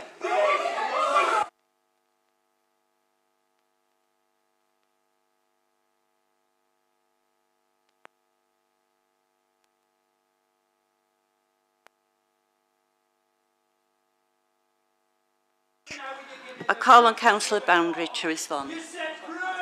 Madam Mayor, I didn't actually ask my question. Sorry, Councillor Almond, carry on. Thank you, Madam Mayor. And just a slight point, as a member of the Oldham Pride Committee, thank you to Elaine for her kind words towards Oldham Pride, and thank you for the support. My question is in relation to Cabinet Minutes 28 for the 2nd, 2022, page 17, a request to approve a contract modification and extension to the current provider for asymptomatic community outreach COVID-19 testing. Can the Cabinet Member for Health and Social Care tell me, when did community testing end, and will the Council be able to reclaim any costings back from the Government at a later date? And also, given that COVID-19 numbers are on the increase, would any updates or reports be given to the Council in the future like they were in 21? Thank you. You can respond now, Councillor Brownridge. Thank you, Madam Mayor. Free community testing ended on the 1st of April 2022. The Council could claim back the cost of those tests up until that date. From that date, we cannot claim any money back. The Government does no longer provide us with access to tests for general use, and the cost of those tests can't be reclaimed. High levels of vaccination in the population mean that the national and local strategy for COVID is now very different from in the early stages of the pandemic. And COVID-related deaths and admissions to intensive care are now substantially lower than in 2020 and 2021. With changes to national testing and contact tracing policies, we now have very little data about cases within Oldham, which would enable us to provide regular updates in the way we would have done in the past. But obviously, if the national or local situation changes, we'll update the Council. Thank you. I call on Councillor Lancaster to ask a question. Thank you, Madam Mayor. My question concerns items 9 and 14 of the Cabinet Minutes of Monday the 28th of February, the former WH Shaw's office and clock tower building in Diggle. Going forward, residents of the village and Saddleworth and the wider borough at large need to know that this building will not be allowed to deteriorate to a state of disrepair, and the local community ought to have a role in establishing its future use for the long term. With that in mind, can the administration please confirm that this council is and will continue to support the good maintenance of this important heritage asset, and can the administration detail its efforts, past and intended, to establishing a long-term use for this building and the community's involvement in this process? Thank you very much. I call on Councillor Chadderton to respond. Thank you, and thank you, Councillor Lancaster, for your question. While the long-term use for the building is still to be identified, I do agree that we should work towards that. That is a beautiful building and a beautiful community asset, and it'd be a shame for it to go into rack and ruin, and we're determined not to allow that to happen. There have been a number of surveys, and a schedule of priority works is currently being developed with the aim of addressing some of the structural issues that have been identified, and also protecting the fabric of the building from future deterioration. I will ask officers to share the priority work with local ward members so they are kept abreast with any developments. Thank you, Madam Mayor. I call on Councillor Kenyon to ask a question. Thank you, Madam Mayor. This is with reference to the Cabinet on the 17th of February at 4 p.m. Item 5, Creating a Better Place update. Creating a Better Place is heralded by this administration to be a flagship multi-million-pound programme of regeneration which reimagines homes, businesses, community assets and schools throughout the borough. Will Council agree to an ambitious local spending target for creating a better place which matches its ambition for regeneration, say one of 80%? I call on Councillor Chadderton to respond. Thank you, Madam Mayor. Can I thank Councillor Kenyon for his question? I do agree largely with the premise of the question, but there are some certain restrictions that allow us to achieve this, or certainly restrictions in terms of what we've got to work through.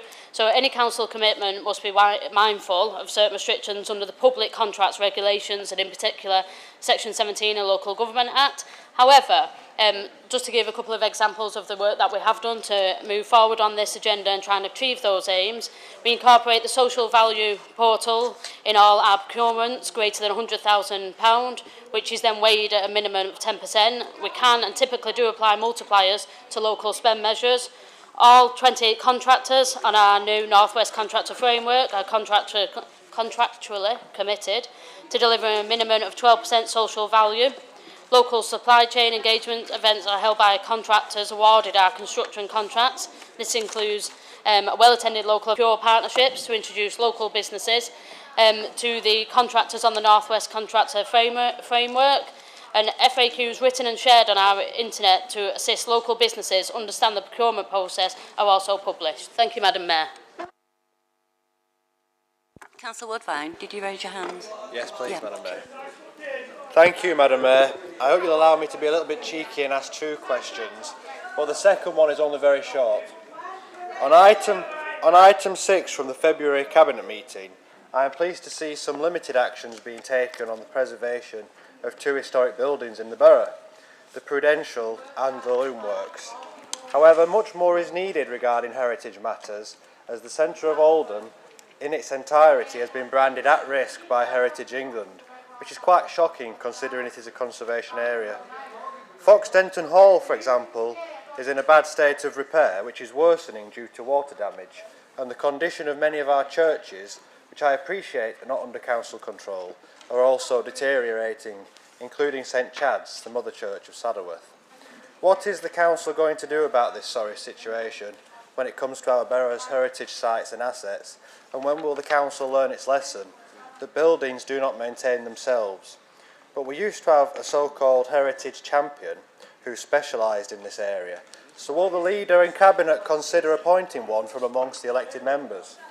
And also, Madam Mayor, simply on item 10, when will the street bins be here?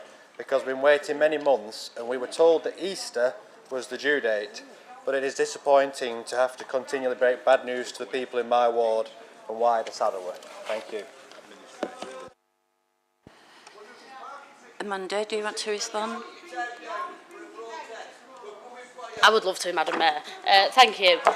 So I absolutely agree with the premise of the question. Oldham has some absolutely unbelievable buildings, and particularly some of the old buildings in the town centre. I was out with our regeneration team and some of the contractors only last week to look at some of these buildings. Obviously, we've been successful in tendering quite a lot of money for the redevelopment of the town centre and opening up some of our old buildings, such as the old public library, which will be complete in the next 2 years. There is more work to be done though. The Prudential building is privately owned, but we are looking at what can be done about that, and we are speaking to the owners of that, and the ambition is to open up that section, certainly on Union Street, and bring some of those old buildings back to life. As I understand it, the link at Foxdenton has been fixed and there is a plan for Foxdenton. I do not know the timescales for the bins. Do you? No. So I don't know the timescales for the bins. I do apologise about that. Councillor Woodvine, you are right. It's taken an awful long time to get some bins, but I understand the issue is around the supply chain issue and it's kept on getting delayed. But I will ask for an update that from the relevant officer and come back to you. Thank you. Is there any further questions from other councillors?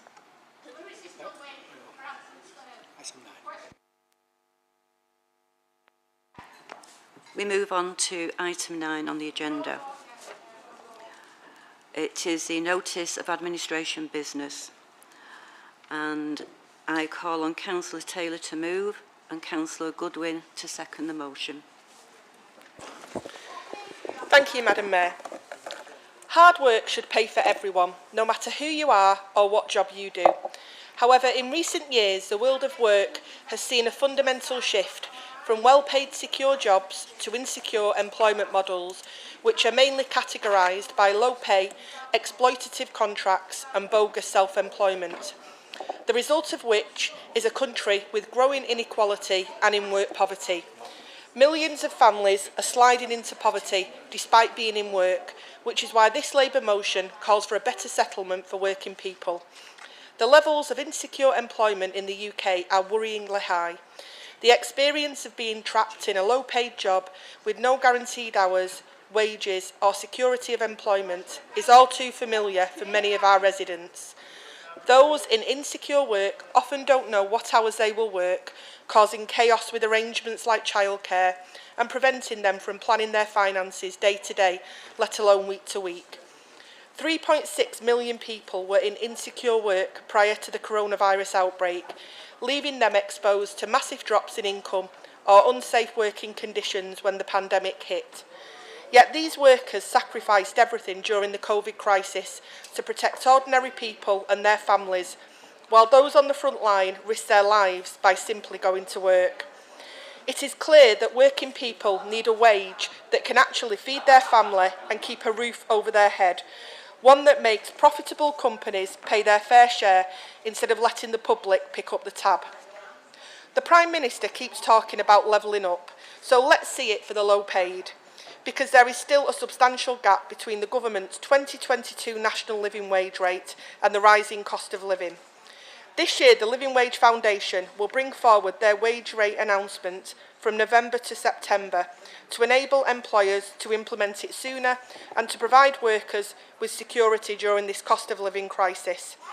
But the government must play its part too.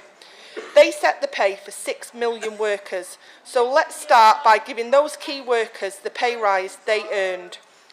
And this isn't just about doing the right thing for workers. High streets and business won't recover if people have no money. The risk of a deep recession will only be made worse by pay restraint, which will reduce spending at a time when consumer confidence is already at its lowest level since 1974. Crucially, we also need to protect workers against insidious practices like fire and rehire, which drag down workers' terms and conditions and can be used as an effective way of avoiding redundancy payments. It is clear that some employers use the pandemic as a pretext to diminish workers' terms and conditions. Yet, unsurprisingly, this government chose to block a private member's bill which would have enshrined good employment practice in statute and protected those workers affected by it. The government's plans for a new statutory code of practice will not be sufficient to protect workers from unfair treatment. So despite all of the protestations by government ministers, it would appear this government is happy for people to feel insecure in the workplace. 5 years ago, the government pledged to make work in the UK fairer, following the rise in gig economy jobs and the rise of zero-hour contracts. The Taylor report was a golden opportunity to put in place measures to ensure that decent work became widespread, while bad practices like zero-hour contracts were left in the past. These contracts are often promoted as giving greater flexibility in the workplace, but in reality, many employers use them to exploit their workforce.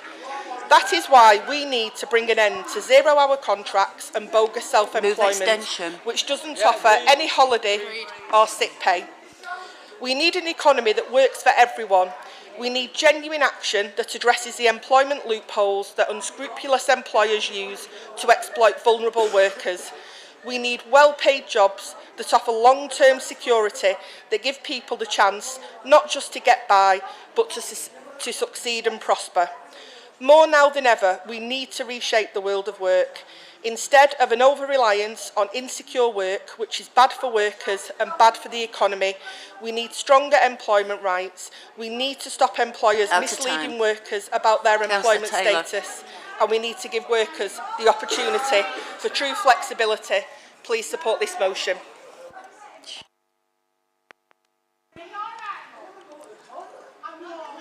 Councillor Goodwin. Thank you, Madam Mayor, and I'm rising to second this motion. And as the motion states, and Councillor Taylor pointed out, millions of workers are in insecure employment, 0 hours contracts, bogus self-employment, and there are unscrupulous employers willing to fire and rehire on worse paying conditions. P&O being a recent example, to which the Prime Minister condemned such practice but refused to outlaw it. The phrase, all talk, no action, springs to mind. I was once told how workers were awarded work in the shipyards in the 1950s. The workers would attend the shipyards and the bosses would hand out brass tallies to the workers they chose. A brass tally meant you could feed your family that day. And when the bosses were bored, for their entertainment, they would throw the brass tallies in the air and watch as the men fought for those tallies, because that meant they could feed their family for that day. That was 70 years ago, and yet today, here we are, with 0 hour contracts and bogus self-employment, where workers are given work on the whim of their bosses or denied work if they fall out of favour with the bosses. This insecure employment prevents workers getting a mortgage, getting reasonable credit, forcing them into the hands of loan sharks. I don't even think you can get a mobile phone contract on a 0 hours contract. But now is the time to end this practice of fire and rehire, 0 hours contracts and bogus self-employment.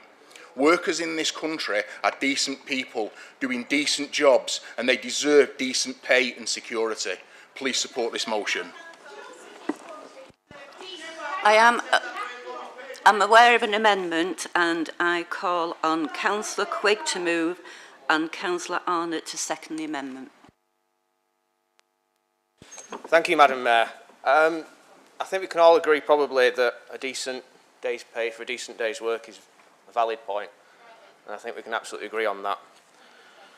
But the motion sort of tries to divide people between key workers and who aren't key workers, and I think that that's something we shouldn't be doing, because everyone who worked throughout the pandemic, whether you're in an office job, whether you're driving a lorry, wagon, shelf stacker, you're all key to keeping the country going when it got shut down. So I think it's important you don't cut them people out, because these people are workers still, whether they be in the public sector or the private sector. And I think that that's important to remember. But there is a stench of hypocrisy when this council, and it's, as it says in the amendment, states in its own investment activity brochure in 2013, the average wage rate in Oldham is 16% lower than the UK average, representing a significant cost saving for business. Well, there you go. Dixie economics at its best. Come to Oldham because it's cheaper than the rest. How can you stand here and say what a decent wage pay when the Oldham Council's advertising that it's cheaper to come to Oldham because the wages are lower?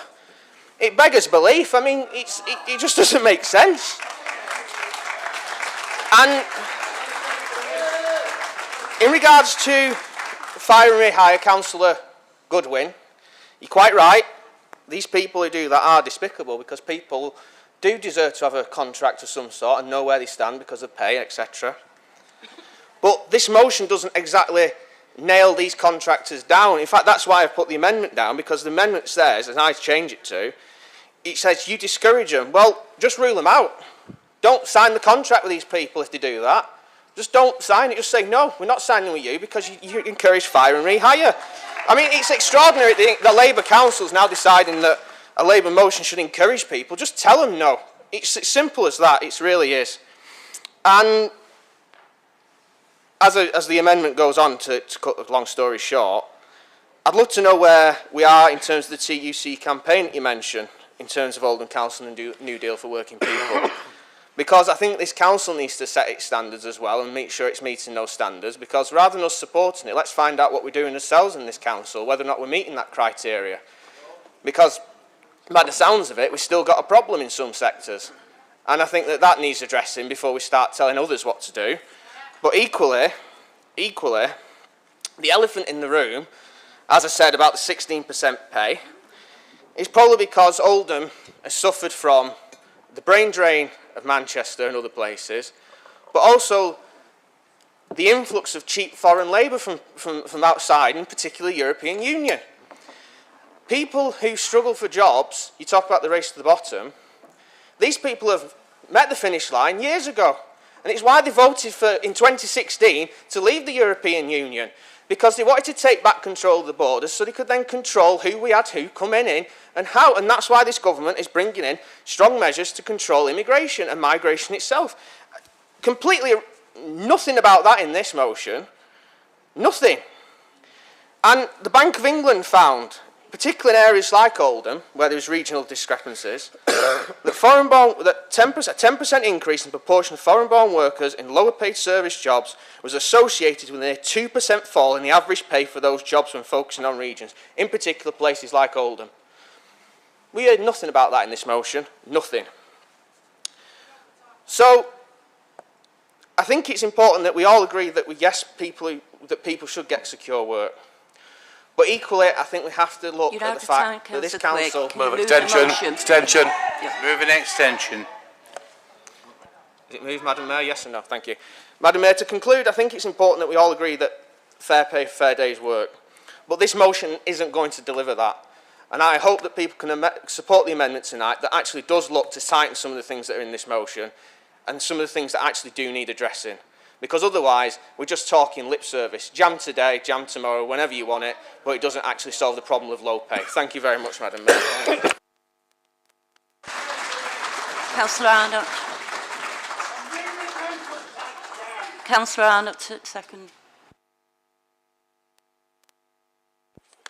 Thank you, Madam Mayor. I stand to second the amendment and support all that Councillor Quigg has said. I will endeavour not to be an embarrassment. Madam Mayor, this motion is disappointing in many ways. There is much that the Labour administration could have spoken on in the primary motion before we break for recess. The continued fallout from the CSE review or recent unrest in the Coldhurst area, they could have used the opportunity to highlight the good work that the council will undertake over the school holidays with activities in parks across the borough and reading clubs, etc. Point of order, Madam Mayor. Or... point of order, I'm sorry, but Councillor Arnott isn't speaking to the motion. You're speaking to the amendment. Speaking to me, the amendment, sorry. Can't even get it right. Can I carry on? Thank you. Or, ideally, this could have been a little more balanced, and because it is an important matter, and it could have some real proposals for concrete solutions. But what we have is a marshmallow of extracts and statistics lifted from various reports, littered with buzzwords and unsubstantiated conclusion. Many of the statistics quoted are used in the same way that a drunken man uses a lamppost, for support rather than illumination. The opening line of the motion itself portrays the country in the middle of a pandemic where vital services are kept running entirely by workers in insecure jobs with no protection rights. Simply not true. The motion continues that 1 in 9 workers were insecure, meaning that 8 in 9, nearly 90%, were not. If you ask a statistician what the answer is, the reply you will get is, what would you like the answer to be? And it goes on. But nowhere in the motion does it recognise that the national living wage has increased to £9.50 from the 1st of April, equating to over £1,000 a year for a full-time worker. Increases in personal tax-free allowance and a £6 billion tax cut have lifted 2.2 million people out of paying any personal tax at all. And according to the Office of National Statistics, the government provided close to £97 billion in furlough support and grants to the self-employed. If we're going to have it, let's have it across the board.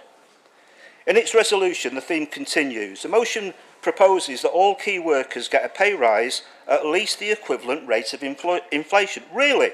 Every police officer, fireman, nurse, doctor, care worker, train driver, paramedic, teacher, HGV driver, refuse collector, etc., etc., etc. in the country gets 10%. Good luck with that one. How will it be funded?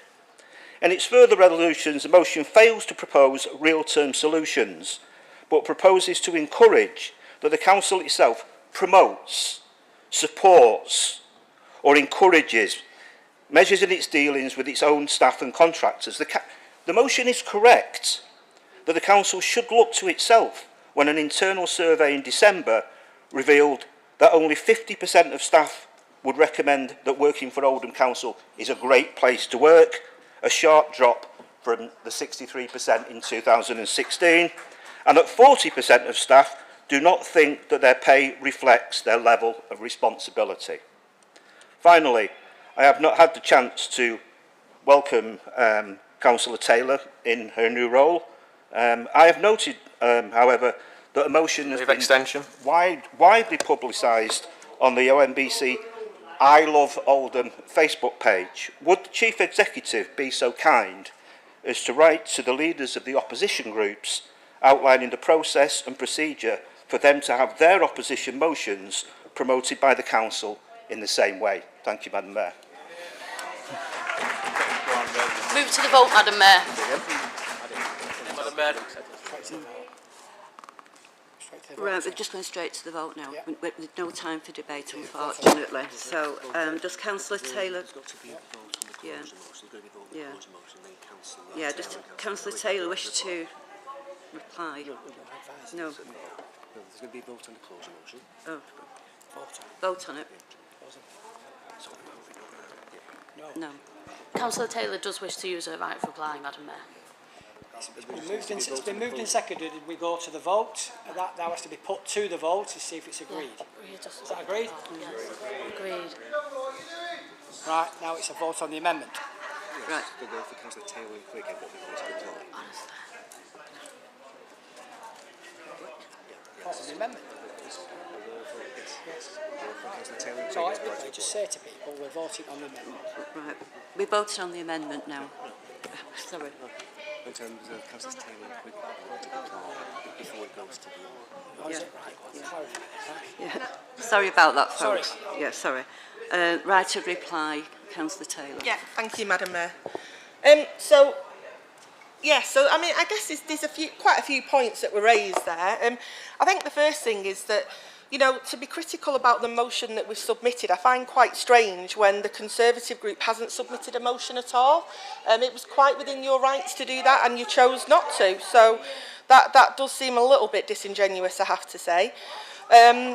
I mean, in terms of the amendment, it makes reference to a number of things that wasn't mentioned in the speech. But first of all, you make reference to falling unemployment levels, which does nothing to address the problems in relation to the quality of jobs that are being created, which is essentially what this motion is about.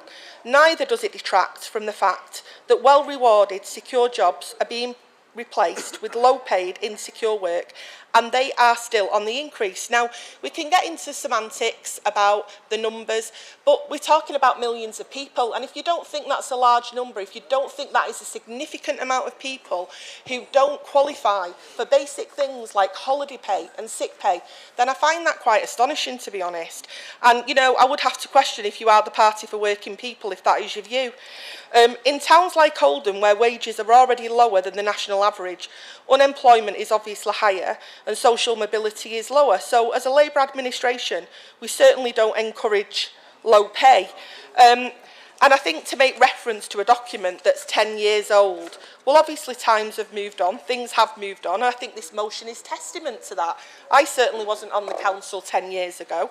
But despite all the cutbacks, you know, that we have had to suffer, we have prioritised becoming an accredited living wage council, and last year we extended that to care workers in care homes as well. And so where it is in our gift, we have worked to make things better. You talk about the language being loose, but in reality, you know, not all of this is within our gift. So we have done some work around our procurement processes to make sure that they're better. And we do look for employers that have good employment track records. But at the end of the day, if they take a contract from the council and then decide to go through a fire and rehire process, there is limitations that we have. unfortunately, had the Conservative government not had a 3-line whip to vote against Barry Gardner's private members bill, that wouldn't have been the case, would it? But here we are now, dealing with the reality of the situation. And I think, you know, the other points around the EU, I mean, well, the Labour Party's position is obviously clear on that. But as part of the decision-making process, when people made the decision whether they wanted to remain or whether they wanted to leave, the Conservative government made promises that they now need to deliver on. And they clearly said that they wanted to make Britain the best place in the world to work. So, you know, I would like to think that even though you think some of the language is loose in this, that the Conservative group would still support this motion. And I think the other point that I'd probably need to touch on is you talked about the Chancellor's spring statement and the increase in tax-free personal allowances. Well, I think it's only fair to point out that the small print, well, of course it's not lies because it's in print. So the small print in that same statement confirms that pay packets are expected to fall in value by £11 a week this year. And in the meantime, bankers' bonuses have been restored and energy companies are making billions in profit. So, you know, you might think that a 10% pay increase is not reasonable, but at the end of the day, people are facing real-term pay cuts to their standard of living. And people who are on low wages, people in towns like Oldham, who can't afford that. And clearly that is not an issue for you. Maybe we need to be creative and look at how we can deal with some of these things, but by simply kind of cutting it off and saying good luck with that, I find, to be honest, I find offensive. So, it's interesting. It's interesting that we're talking about workers' rights. You're out of time. It's interesting that we're speaking about workers' rights, something that is fundamentally important to almost every resident in this borough, yet people in the gallery and some people in the chamber seem to think it's not worth discussing. So, you know, I agree that, you know, there is a difference of opinion around some of this. But we are, as I say, we are doing everything within our gift. We are encouraging local businesses to support the Good Employment Charter. And, well, obviously I'm not going to sit down while I'm speaking. And we are obviously working to support the TEC campaign for a new deal for working people.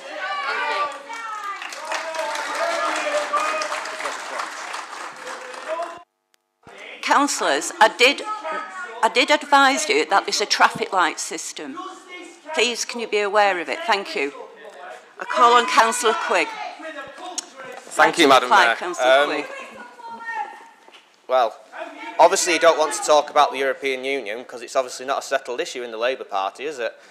You know, you don't want us to ask the members of Parliament what their position is because we might find out it's not what they're telling the people of this town, given you spent 4 years trying to stop us from leaving. But there you go, that's how democracy works. If you don't like it, we'll ask you again and again and again until you get the right answer. Seem to hear that a lot in Oldham. In regards to the Councillor talks about looking backwards, well, we just had Councillor Goodwin talk about the 1950s. I mean, I think we have moved on probably about 6 decades by that point, but, you know, never mind. In regards to what you said, though, I do agree that we do need to talk about pay, and that's why we are talking about it. But you're talking about one sector of the economy. You don't give a tinker's cuss about the private sector. You've not talked anything about them. It's all about people who work in the council. What about everyone outside of the council? Well, everyone outside who works self-employed, you know, it's about financial responsibility. And the leader of your own party at Westminster seems to be very keen on financial responsibility all of a sudden, after supporting Jeremy Corbyn for God knows how long, talking about spending money here, there and everywhere. But never mind, we'll gloss over that. Keir says it's all right. But I do encourage people to support the amendment because I think it's important that we do have some sort of realisation that where we can increase pay, we should increase pay. But there's many employers out there who are still struggling from the after effects of the pandemic, many of them who are struggling to even pay themselves, and that's not acknowledged in this motion. And in regards to the stuff that you do talk about in regards to that are in your control, I would say, don't sign the contracts then. If these people, and you know they're doing fire and rehire, just don't sign the contracts. Rip them up. Just say no. I don't know how hard that can be. I mean, if you're signing bad contracts, then by goodness, what on earth is council signing elsewhere? Because it must be signing everything off if it's not finding out due diligence in its own employers and employees that it's employing. But never mind, we'll gloss over that. And in regards to what Councillor Arnott said, I think it's important to remember that he actually said, why aren't we talking about the good stuff and why aren't we going into the things that matter that you are doing? Well, let's talk about what we are doing. But where's the pay increase in Oldham? Are you going to match that 10% this time? I'd be interested to see, Councillor Jabbar, whether or not your finances will stretch that far this year. But, you know, I suppose you can just make it up as you go along if you want. But, of course, in terms of the amendment, I think there's enough been said, but I will conclude that, you know, we either do something as a council about low pay, and we can do, and things we can do, but if the things that we can't, well, you know, write to the Prime Minister, write to the DWP, write to the Minister. We'll support that, that's not a problem. But your problem is the stuff that you're not doing in Oldham, and the stuff that's in your power. Why aren't you doing something in Oldham about what you can do? Not about what they're doing in Westminster. That's what we've got MPs for, unless you want to get rid of them. I mean, that's a possibility. I mean, perhaps we should. But if we can, let's move on to the vote, Madam Mayor, because I think I've had enough.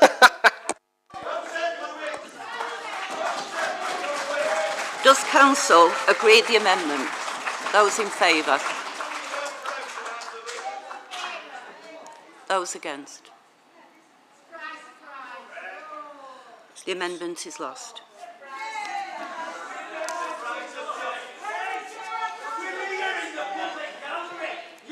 Does Council agree the motion as amended? Those in favour? Madam Mayor, the motion isn't amended. We lost that vote. You voted on the original then? Yeah. The original motion. The original, voting on the original motion. Those in favour on the original motion? No, we're moving on. Yeah. The original motion. The original motion. Those against? No abstentions. Abstentions? The motion's carried. Motion's carried. We've now got a few minutes left. Where are we now?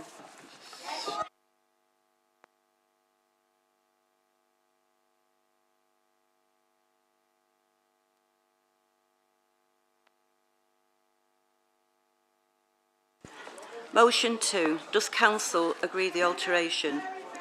I call on Councillor Munro to move and Councillor Morse to second the altered motion. So, Madam Mayor, I wish to alter the motion under Council Procedure Rule 12.5. The amended version has been circulated to the Chamber. This is because last Monday the Government announced 2 interrelated consultations on childcare, one concerning regulations around statutory minimum child-to-staff ratios and the other on changes to the funding formula. We've amended the motion to reflect this and to ask the Chief Executive to respond directly to the consultation rather than write to the Secretary of State for Education.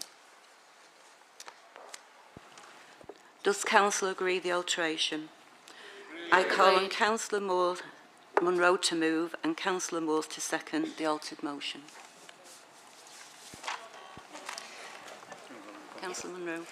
The UK has the second most expensive childcare system in the OECD. In March this year, a survey of nearly 27,000 parents of young children found that 73% of working parents say that the cost of childcare is now the same or more than the cost of their mortgage or rent. Clearly, this is unsustainable. An astonishing 99% of those parents surveyed say childcare fees are making the cost of living crisis unbearably challenging. For a town like Oldham, where working families struggle to make ends meet, childcare costs are now an untenable burden. Time and again, research has demonstrated that investment in affordable childcare systems gets more people into work, reduces the welfare bill, and importantly for Oldham, decreases the attainment gap between the richest and the poorest children. It's high time that the government recognises childcare as vital infrastructure for a high-performing economy rather than just a women's issue. Yet the sector is chronically underfunded by the Conservative government.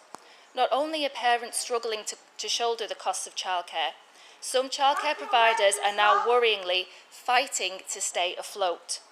The Early Years Alliance states that 86% of providers say that the government funding they receive is less than the cost of delivering places. Without proper investment, the sector faces a veritable cliff edge. Across the country and here in Oldham, we're already seeing the closure of nurseries, a recruitment crisis and a shortage of childcare places. Last Monday, the government finally acknowledged that the sector is in crisis and revealed their plans to consult on the funding formula and the regulations in the childcare sector. Madam Mayor, the Conservatives' grand plan to solve this crisis of affordability is to relax staff-to-child ratios, meaning they want to increase the number of 2-year-olds individual staff look after from 4 children to 5. The government claims that loosening regulations on child staff ratios will save money as cost savings on staff will be passed on to parents. These claims have been politely dismissed as incorrect by the Early Years Alliance and more robustly dismissed as absolute rubbish by the women's rights charity Pregnant Then Screwed. And only 2% of survey providers said that they were confident cost savings would actually be passed on to parents. Just 2%. More importantly, research shows that increasing child staff ratios will reduce the quality of early education, just when toddlers born into a pandemic need greater individual support, not less. Madam Mayor, providers don't want this, parents don't want this, and experts have warned against it. Labour demands a fairer funding deal for the early years sector, and in particular for Oldham, where funding for both 2-year-olds and 3 to 4-year-olds is considerably lower than the national average, the GM average and our statistical neighbours. We mandate the Chief Executive of this Council to respond to the Government's consultation, outlining our concerns around both the lack of investment in the sector and in Oldham in particular, as well as the proposed changes to statutory minimum staff-to-child ratios. Please support the motion.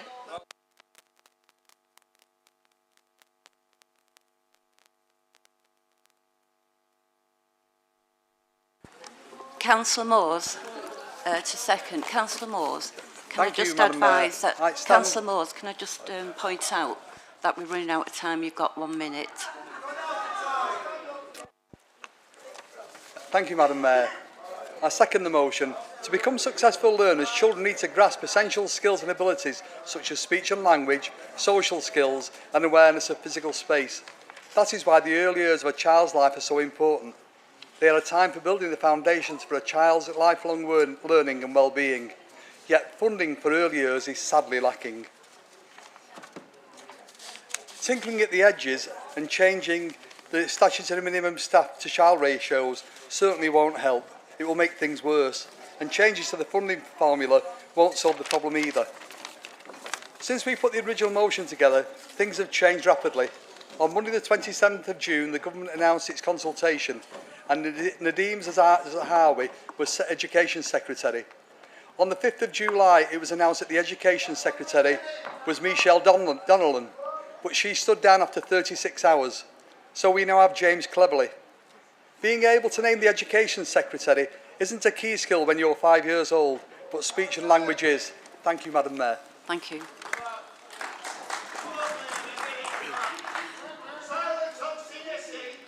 I have received confirmation that due to illness, Councillor Sharp will no longer second the amendment.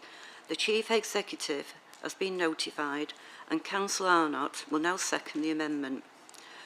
I call on Councillor Quigg to move and Councillor Arnott to second the amendment. Can I just say that there's no time for debate and can we just ask you to formally move and second the amendment, please? Madam Mayor, I'll move the amendment.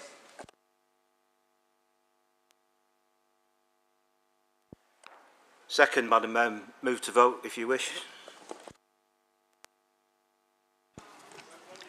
Does Council agree the amendment? Those in favour?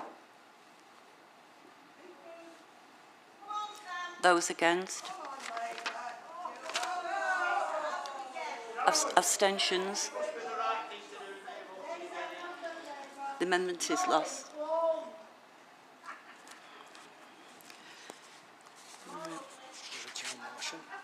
So we're now voting on the original motion. Those for? Those against? Abstentions? The motion's carried. Move on to item 10, and this is a notice of opposition business. I have received confirmation that due to illness, Councillor H. Gloucester will no longer second the amendment. The Chief Executive has been notified, and Councillor Murphy will now second the amendment. I call on Councillor Kenyon to move and Councillor Murphy to second the motion. Councillor Kenyon. Thank you, Madam Mayor. Newsom and Ridgway's report is a challenge to every single one of us in this borough. The consequences of that report will take a long while to unpick. There's a lot that we don't agree on, but there's two simple things we can do straight away to make a change. This motion does what it says on the tin. It will mean that every single time that someone in the council makes a decision, they'll explicitly have in their mind, will this increase safeguarding, and will this mean more money for the borough? Despite its technical nature, this motion will have a real-world impact every single day. A lot of the time, politics in this borough seems to be pantomime. I'm appalled with the abuse that has happened. I am appalled with the way that survivors have been treated, and I'm appalled by those using the pain of survivors as a political football to score points, or worse, as a way to earn money. I'm hoping that colleagues from all parties can come together for a simple change that will benefit all who live and work in this borough, and one that hopefully will be amongst the first of many positive responses to this report. I note the administration's amendment and we accept it.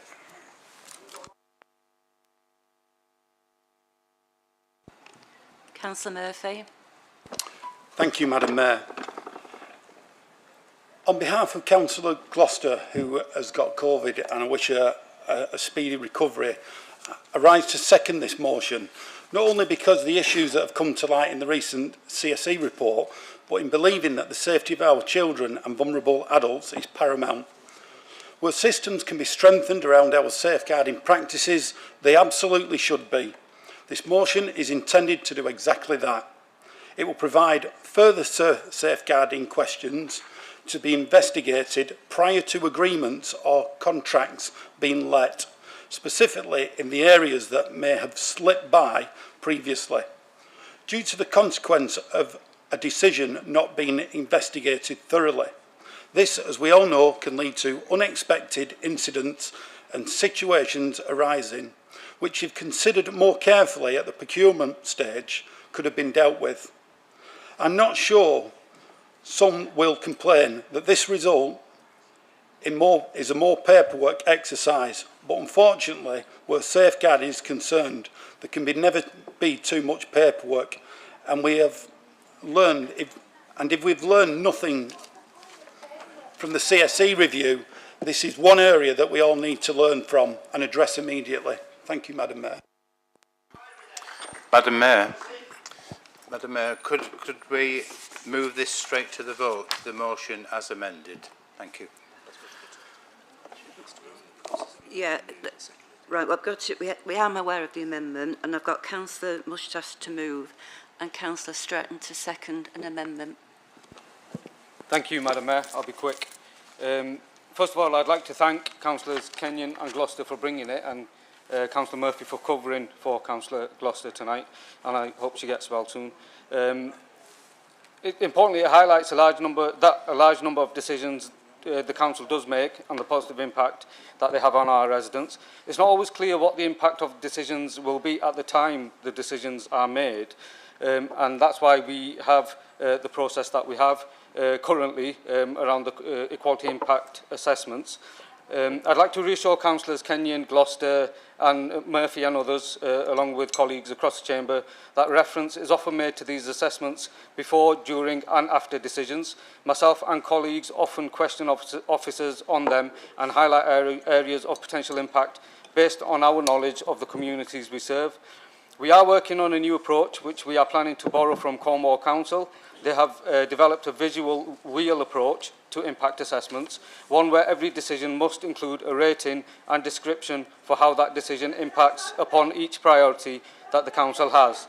This, along with the recommendations of the motion, will, I'm sure colleagues will agree, improve the overall process. I ask colleagues to accept the amendment. We get this through together and get on with the work. Thank you, Madam Mayor. Councillor Stratton. I'll be quicker. I rise to formally second the amendment. Does any member wish to speak on the amendment? Councillor Williams. Thank you, Madam Mayor. I'll be very brief. An equality impact assessment like this is an evidence-based approach designed to help organisations ensure that the policies, practices, events and decision-making processes are fair and do not present barriers to participation or disadvantage by protected groups from participation, that they do not inadvertently disadvantage anyone, and that where possible they proactively advance equality, diversity and inclusion. This was one of the key themes the safeguarding and Bernardo's training last year brought out. As a child grows into an adolescence, they are increasing a risk of harm and abuse that takes place outside of the home as they navigate through different environments. So, having looked at our EIAs on the council website, it has not been changed to cover important aspects, and I take on board what the councillor has said. Surely now, as he has said, it's time to look at it, and I'm really glad he has, but we have a duty to protect children and vulnerable people, more so in this. This is about safeguarding. There are too many accusations out there to be untrue. Thank you, Madam Mayor. Madam Mayor, my apologies before for jumping in early. Can I move to the vote on this item, please? Yeah, is that seconded? Yeah. We're just going to move to the vote.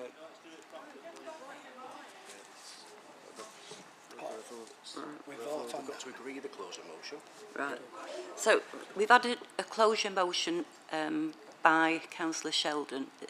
We got a seconder for that? I'll second that, Madam Mayor. And can we vote on that, please, for agreement? Yeah. Agreed. Yeah. Right. So, Councillor Kenyon, do you want to write a reply? No, I'm skipping that, Madam Mayor, thanks. Councillor Mushtaq?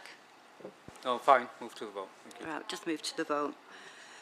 So, does Council agree the amendment? Those in favour? Those against? Abstentions? So that's carried. So does any member wish to speak on the motion as amended?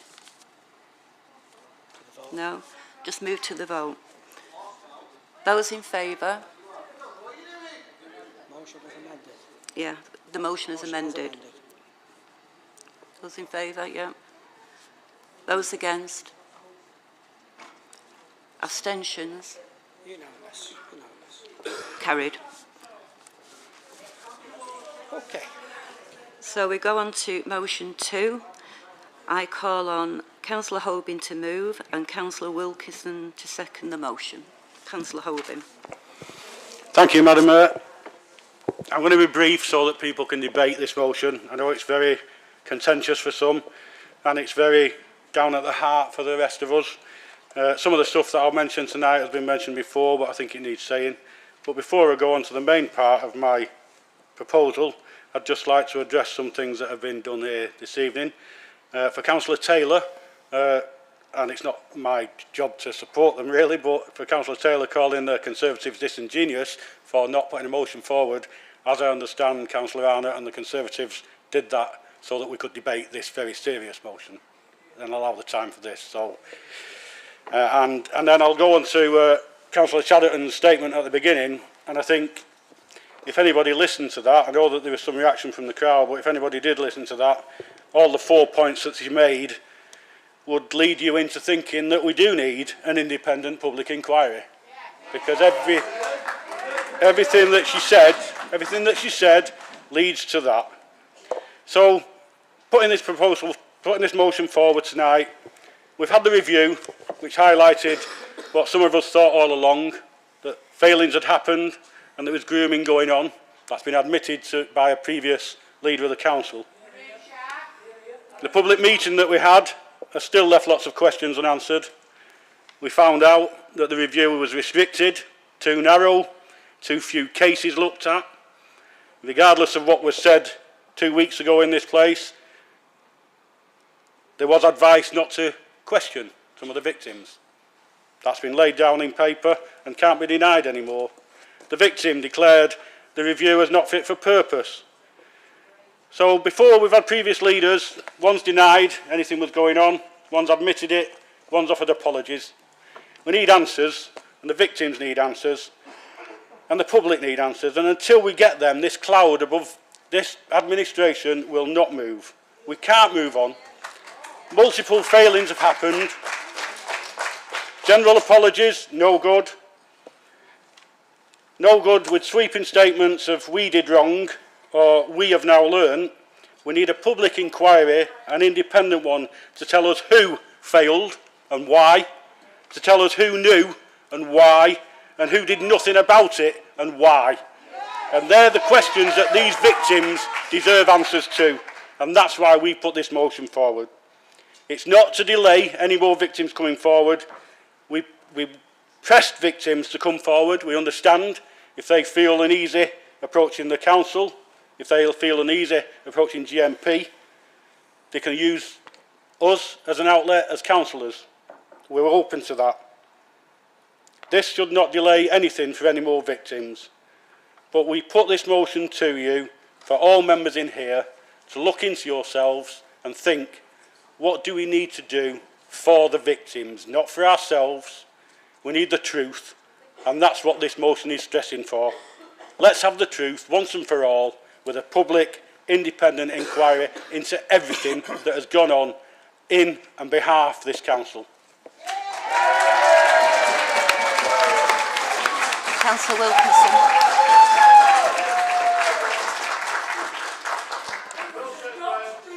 Thank you, Madam Mayor. In seconding this motion, I feel it couldn't have come at a more appropriate time. Yesterday's revelations from the Telford inquiry only go to further confirm the appalling grooming and rape of our young girls going back decades. The opening statement by Judge Tom Crowther, who oversaw this investigation, was illuminating by his honesty. A 3,000-page, 4-volume document highlighting the failings of the police and the council. What did we get? A 200-page review. That covered the same period of time. In one respect, I felt like I was suffering from deja vu, but sadly, only in respect to the circumstances, which are so very similar to those of Oldham's assurance review.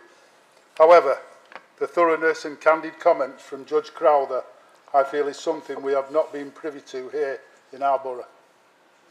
I have spoken personally with 3 survivors of historic CSE.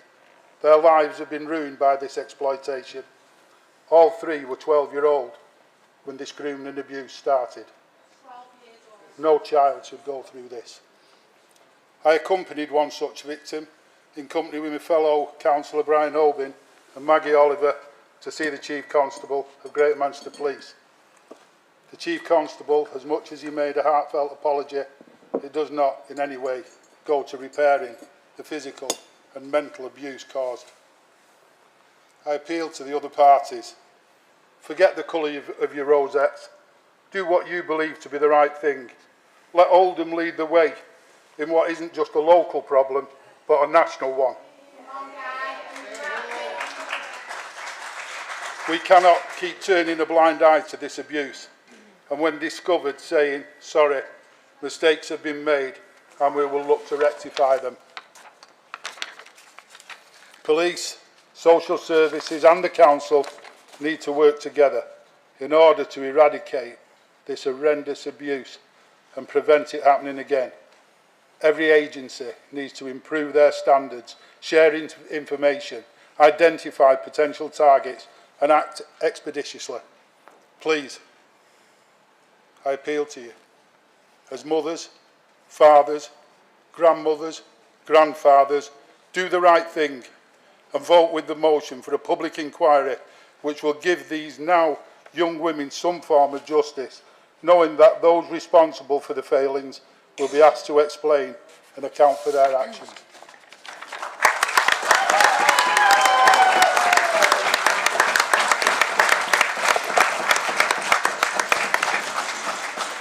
Council, I am aware of an amendment and I call on Councillor Chadderton to move. Point of order, Madam Mayor. And Councillor Moores to second. Point of order, Madam Mayor. What's your point of order, please? This amendment is a full rewrite of our motion and it should not be allowed. Part of the Council's own constitution, point 14.6.1, Part D, amendments to motions. It states that the amendments should only leave out words or add words, not replace the motion in its entirety, and not negate or introduce a new proposal. This does both of those things. It introduces Operation Sherwood and it negates our motion's main purpose for an independent public inquiry. We request clarity on this and the withdrawal of this amendment.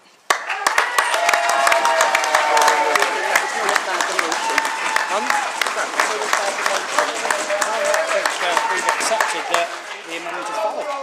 Yeah. We have accepted that the amendment is valid and that the amendment has been nullified. Madam Mayor, excuse me. Madam Mayor, can you please clarify then that you're going against your own constitution and what's written in it? No, can you please clarify for the room that you are going against your own constitution? No, we're not. We're not. Please refer to point 14. Please refer to point 14 that I referred to when I just spoke. You're going against your own constitution. Yes, you are. Council's legal officer speak. Excuse me, ladies and gentlemen. Ladies and gentlemen, the legal officer is going to offer a full explanation, and it'd be really helpful if you'd listen.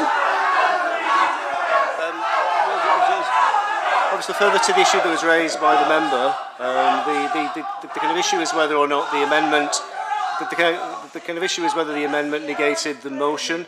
The issue has been discussed with the Mayor, and the Mayor considers that it's not negating the motion. These are alternative. It's an alternative manner of dealing with the next steps in the matter. It's deleted the sentence that is the crux of this motion. You've deleted the most important sentence out of it. Independent investigation. Withdraw the motion. Madam Mayor, I can read it out for you. Withdraw the amendment. Thank you, Madam Mayor. So, Madam Mayor, obviously it was discussed with regards to the motion beforehand. The motion fails with independent view of what we should do following the outcome of the CSE review, and the amendment seeks to change it for what our view is. We took advice on it, and that was granted, as the Mayor and the Borough Solicitor have just pointed out. Just for the Mayor's start, I'm not here to speak for anybody else's review into child exploitation, but just on a point of clarity, Councillor Wilkinson, I think it was, said that Telford got a 3,000-page report over the same period. That is absolutely incorrect. and you've either misunderstood the timeline of the Telford review or misunderstood ours.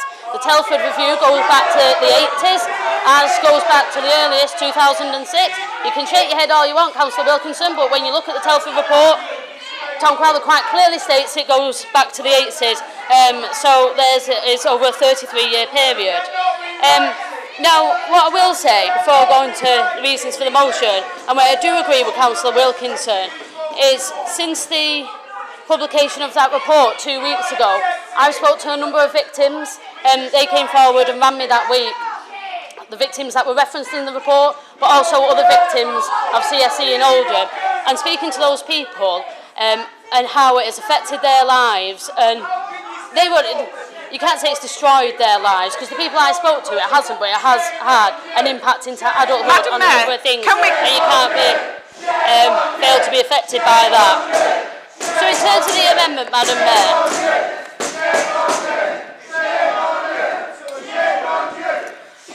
Madam Mayor, Madam Mayor, excuse me, Madam Mayor, can you answer my question, please, about point 14 in the Constitution and what it means? Because Councillor Ray, Councillor Chadderton was speaking, please. But no one's answering my question about point 14 in the Constitution. Well, the solicitor gave you an answer, unfortunately. No, he said the Mayor said it was okay, and he's wrong. Councillor Chadderton. Okay, thank you, Madam Mayor, and I hope all this doesn't eat into my time for this motion.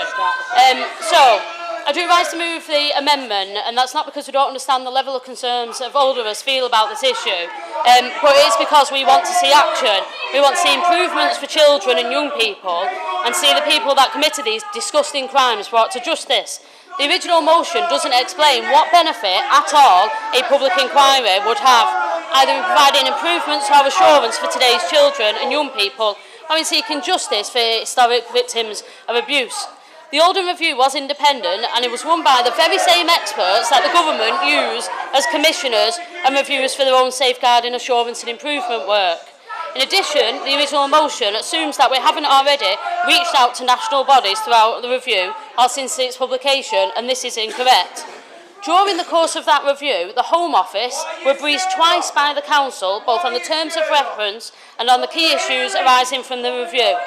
At the conclusion of the review, the combined authority and the review team again briefed the Home Office, who have raised no concerns about the conduct or the outcome of the review, and this is seen quite clearly in the Home Office Minister's response to the adjournment debate in Parliament.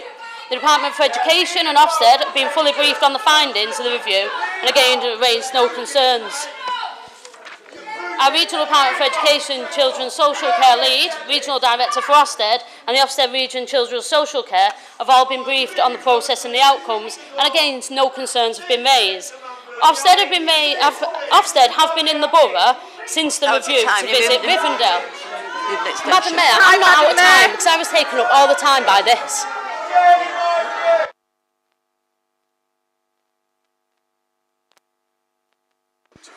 Yeah, let's end it because of the interruptions. Carry on. Thank you, Madam Mayor. As I said, Ofsted have been in the borough since the review to visit Rivendell, the children's home at the heart of the allegation. Point of order, Madam Mayor. While we haven't had the final update, indications are that the outcome of that inspection... Point of order, Madam Mayor. Madam Mayor, can we take the point? No, you've given extension to Councillor Chadderton. We've heard all this earlier on in the evening in a statement. It's blah, blah, blah and waffle. Sit down, let's vote on it. That's not a point of order.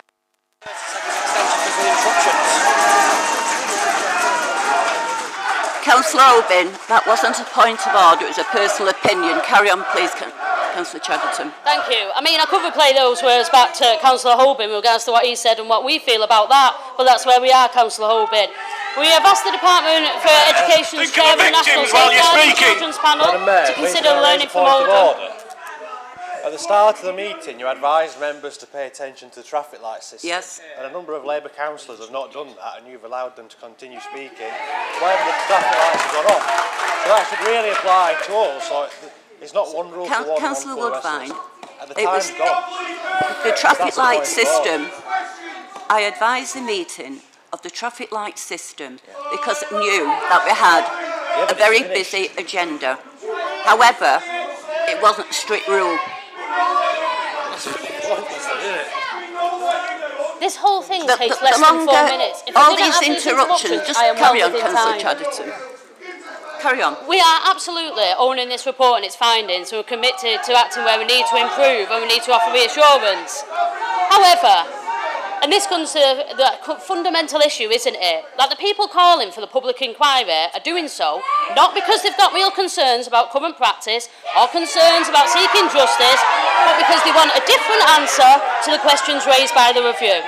And the reality is, for those people that peddle that narrative online, that the way the council is engaged in a cover-up of CSE and that we did nothing about it, those people will not be happy until they get a report that backs up their view of the world. The review was clear and the council was working to tackle CSE and was open about that as an issue and working to raise awareness. We do, though, accept part of the cross-party assurance group, and I'm willing to accept that that part of the motion from the opposition. I will stop that now, Madam Mayor. Thank you ever so much. Councillor Moores to second. Thank you, Madam Mayor. I stand to second the motion. Before agreeing to second this amendment, I asked myself some questions. Would a public inquiry make a difference to what is happening now and in the future? Of course it would! Would it help or support victims of historic CSE? Would it bring justice for those still awaiting it? Would it accelerate improvements to processes, procedures and practice within the council and wider partnership? And would it prevent us repeating previous mistakes happening again? The answer to all these questions is no. I will take this opportunity to assure people we have already started the process to address these issues, and we don't want anything to divert or delay us. We have received the report from the review and we have acknowledged that mistakes were made, but now we have to rise above the noise please, and move forward. Seeking to make amends for those we have failed, ensuring current and future practice never repeats any of the mistakes made previously, and pursuing justice for those still awaiting it. As I said, the review identified and we have acknowledged past failings, but we cannot forget what has happened. We do need to move on, and I can assure you that we are committed to doing this in a manner that will allow us to achieve our objectives of bringing offenders to justice by working with Greater Manchester Police in investigating existing and new cases of CSE,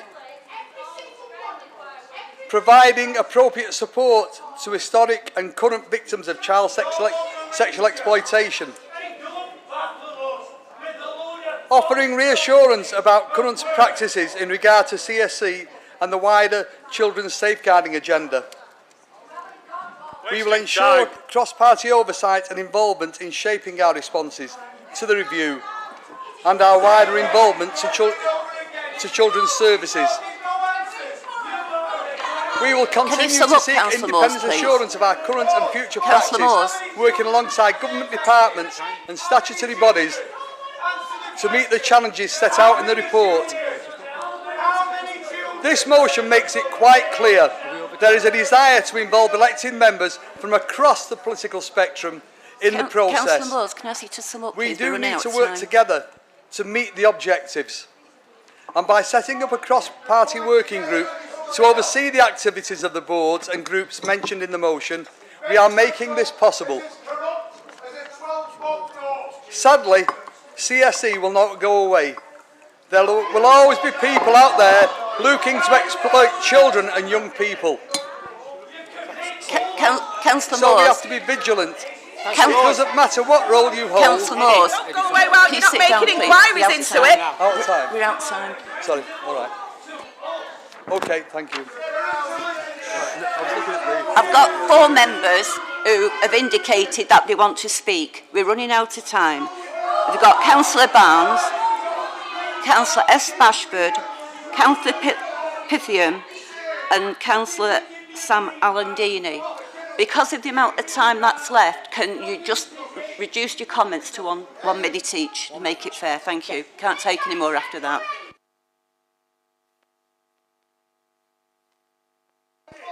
Thank you, Madam Mayor. Oh, sorry. Councillor Barnes, sorry. I'll take it in the order that we received. Thank you, Madam Mayor. 1 minute. What we've seen tonight is a travesty. It is a night that democracy died in Oldham because of what happened with the Labour amendment.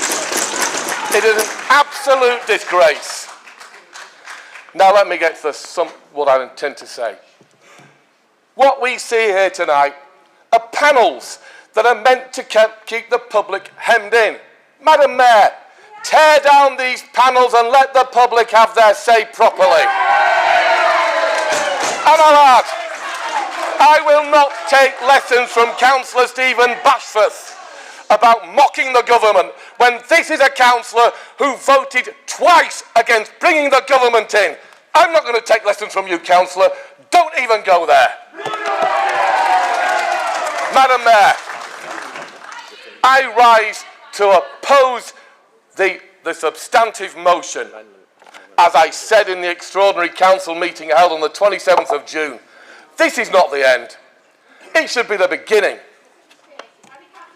We're all corporate parents, but I don't think the Labour Party seems to realise that, because what we saw tonight from the council leader, week, was waffle and spin. Not good enough, Amanda, not good enough. We cannot ignore our responsibilities to protect children and vulnerable people of our borough and beyond. The report carried out by Newsom and Ridgway is a cover-up, and until we recognise that and a public inquiry is held to achieve justice for the victims of CSE, both historically and in the present, our town will not be able to move on. This matter transcends politics. The responses on social media and from opposition parties demonstrate that we all want to work together to achieve our aims of a public inquiry. We cannot accept an assurance review where the terms of reference were too narrow and set by Oldham Council. How is it that the council leader and the rest of the Labour councillors sat in this chamber tonight are so blinkered, not only can they not read the room, they can't read the town? They failed to see the anger, their denial to deliver justice for victims of these abhorrent crimes. Why should we be surprised? We need to work together to eradicate this corruption, or is this Labour administration happy to be seen to be failing victims by denying the justice they so richly deserve? They're failing in their duties as corporate parents. Their hypocrisy is nauseating. They sit there like whited sepulchres, all clean and pure without, but inside full of dead men's bones and their despicable selfishness. Councillor Barnes. Do they want to be seen to be complicit with a cover-up? You're out of time. Can I ask you to sit down, No. please? You have people time, I'll have my time, Madam Mayor. What have they got to hide? They are weak. Councillor Barnes, the Mayor is standing. Now sit down. I'm not sitting down. The Mayor is standing. You allowed them plenty of time. I will Disgraceful. continue. Justice. I have been a member of this council for 10 years. In that 10 years, I have never seen a mayor standing. Now you sit down, please. No. You've allowed them as much time as possible. Councillor Bashford, you've got 1 minute, please. Councillor Bashford. Madam Mayor. Madam Mayor. Sit down. No. Madam Mayor. You want to deny them justice, Madam Mayor? You'll need to sit next year. But I will not sit down. Madam Mayor. I will not sit down. Can I raise a point of order? Do not tell me to sit down. I was stood up for a point of order first. No, you wasn't. Madam Mayor, can I just make one point of order, please? Your instructions were 1 minute per candidate. Councillor Amanda, who has got a lot to say on this subject from our group, will not, if he only gets 1 minute, will be severely injusted against what's happened here. No, so sorry. can I ask that they're all afforded the same amount of time? Extend it. Madam Mayor, my point... Is the Chief Executive finished, Madam Mayor? Madam Mayor, I have a point of order. I do not appreciate the Chief Executive instructing the leader of our group on what to do in this issue. I've seen him instructing our group and he shouldn't be doing it. He shouldn't. Councillor Woodvine, No, stop it. I did say Stop at the trying to start of influence this councillors. section that... Yes, but don't influence councillors. Not a Not chance. your role. I did say that there was 4 minutes left. Yes, I appreciate Four that. That's not our speakers, problem. And You Councillor shouldn't have allowed the leader Councillor to Barnes speak for so long. You failed to control the traffic light system. So no, we're not going to sit down. If you can't control the traffic light system, maybe you shouldn't be chairing the meeting. That's the problem you've got. That's the problem. You've allowed Labour councillors to talk this out, and it's not acceptable. So no, the mayor told you to sit down. You are abusing your position. Well, I'll tell you what. You're abusing the your Labour Party's position. abused this debate. You've allowed them more time than they're allowed. Councillor Bashford, Councillor Bashford, you've got 1 minute, please. Thank you, Madam Mayor. And I actually agree with Councillor Barnes. We have seen democracy mocked this evening by his disgraceful disrespect to yourself, by pandering to what is in effect a lynch mob attitude and encouraging that when this is a very, very serious debate. You know, as a father, a grandfather, I have serious concerns over this.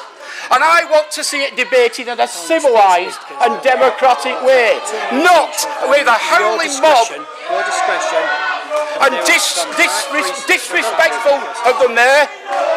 We saw the tone of this when the chaplain was disrespected last week. But of course, nothing this rabble, we say, this rabble will not believe you. Jesus Christ himself could tell them that they won't believe it. They have one agenda. Point of order, Madam Mayor. Point of order. Thank you, Madam Mayor. Point of order against Bashford. Madam Mayor, can we move to the vote on this, Madam No, Mayor? Madam Mayor. Madam Mayor, I've got a point of order. I will not have a councillor taking the Lord's name in vain in this chamber, which Bashford has just done. He won't do it against any other god, so don't do it against mine. Yes. I'll do it against any I want. Right, Councillor Piffian.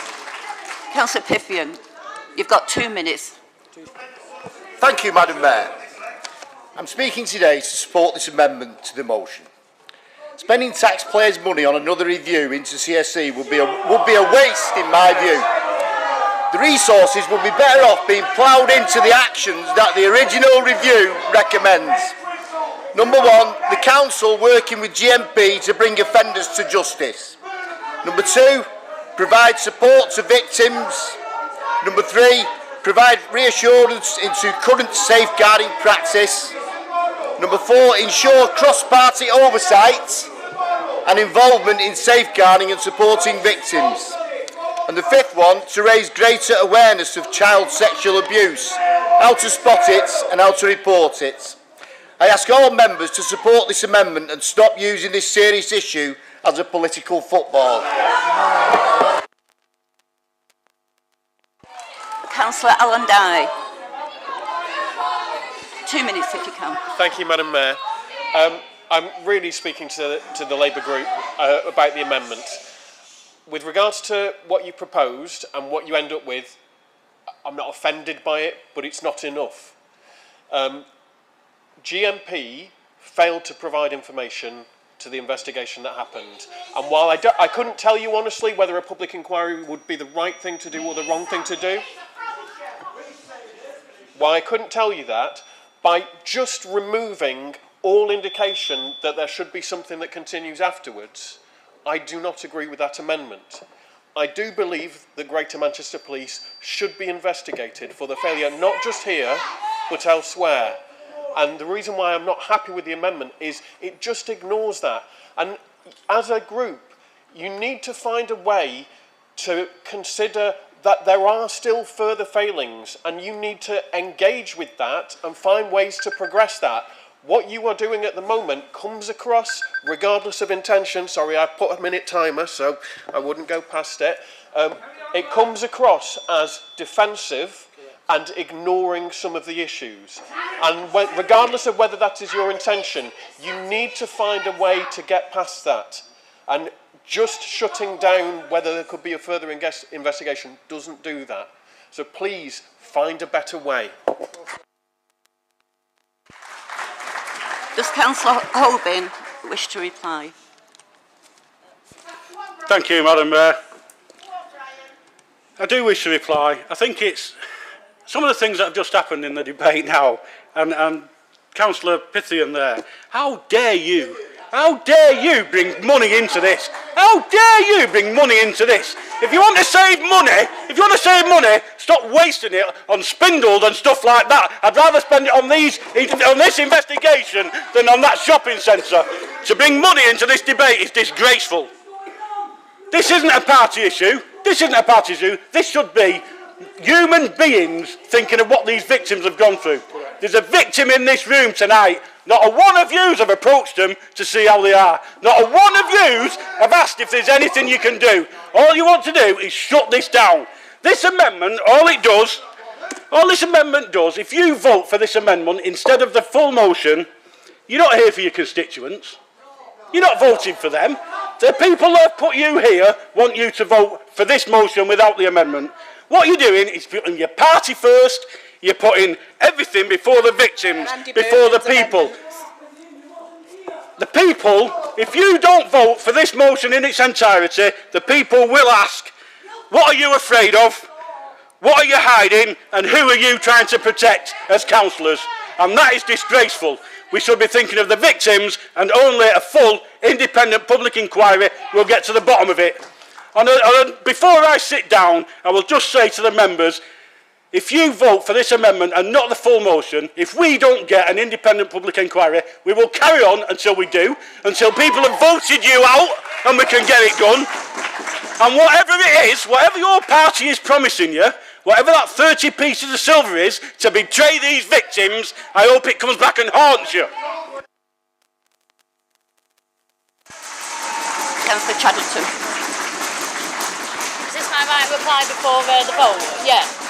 Yeah, I've not really got much to say, Madam Mayor. As I said before, some people are never going to be happy. It's quite clear they're never going to be happy.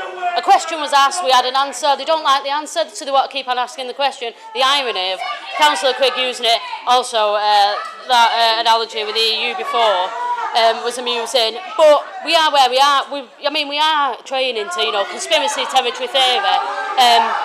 Victims have to be front and focus, and we'll be pushing the amendment and hope everybody votes for it. Thank you, Madam Mayor. Madam Mayor, can I request a recorded vote? Second, Madam Mayor. Agree. Okay. 1 second. Yep. Oh. Yeah. Yep. So, does Council agree the amendment? Those in favour? Did 5 members? Yes, yeah. we did. We had enough. We had enough. Yep. So it's a recorded vote. Yep. Yeah. Yep. Okay, Madam Mayor, I'll do that then. Okay, when I count out your name, please say clearly whether you're for, against, or abstaining, please. Could you just tell them what they're voting for? They're voting for the amendment. Okay, is that clear? So everybody's voting for the amendment. Councillor Ahmed. Councillor Akhtar. Councillor Al-Hamdini. Against. Councillor Ali. Councillor Alias. For. Councillor Arnott. Against. Councillor Azad. Councillor Ball. Councillor Barnes. Against. Councillor Bashforth. For. Councillor Bashforth-Stephen. Councillor Birch. For. Councillor Brownridge. Councillor Byrne. Councillor Chadderton. For. Councillor Shahan. Councillor Cosgrove. For. Councillor Dean. Councillor Chris Gloucester. Against. Councillor Goodwin. Councillor Hamlet. Against. Councillor Harrison. Councillor Hindle. Against. Councillor Horbin. Councillor Hume. Councillor Hussain Aftab. Councillor Hussain Feeder. Councillor Hussain Sajed. Councillor Islam. Councillor Iqbal. For. Councillor Jabbar. Councillor Kenyon. Councillor Lancaster. Councillor Marland. Councillor McLaren. Councillor Moores. For. Councillor Munro. Councillor Murphy. Against. Councillor Mushtaq. Councillor Nasheen. Councillor Fithian Clint. Councillor Quigg. Against. Councillor Rhea. Against. Councillor Sheldon. Councillor Shuttleworth. Councillor Stretton. Councillor Surgeon. Councillor Taylor. For. Councillor Wilkinson. Councillor Williams. Councillor Williamson. Against. Councillor Woodvine. Against. And Councillor Gary.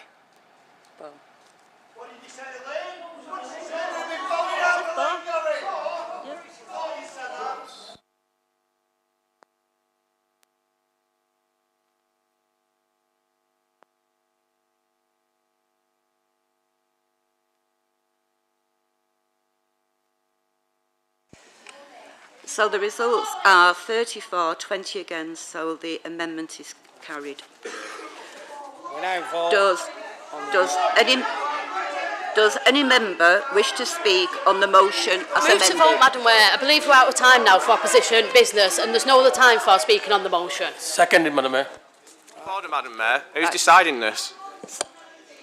So we're now voting on the motion that's been amended. So those in favour for? Show of hands.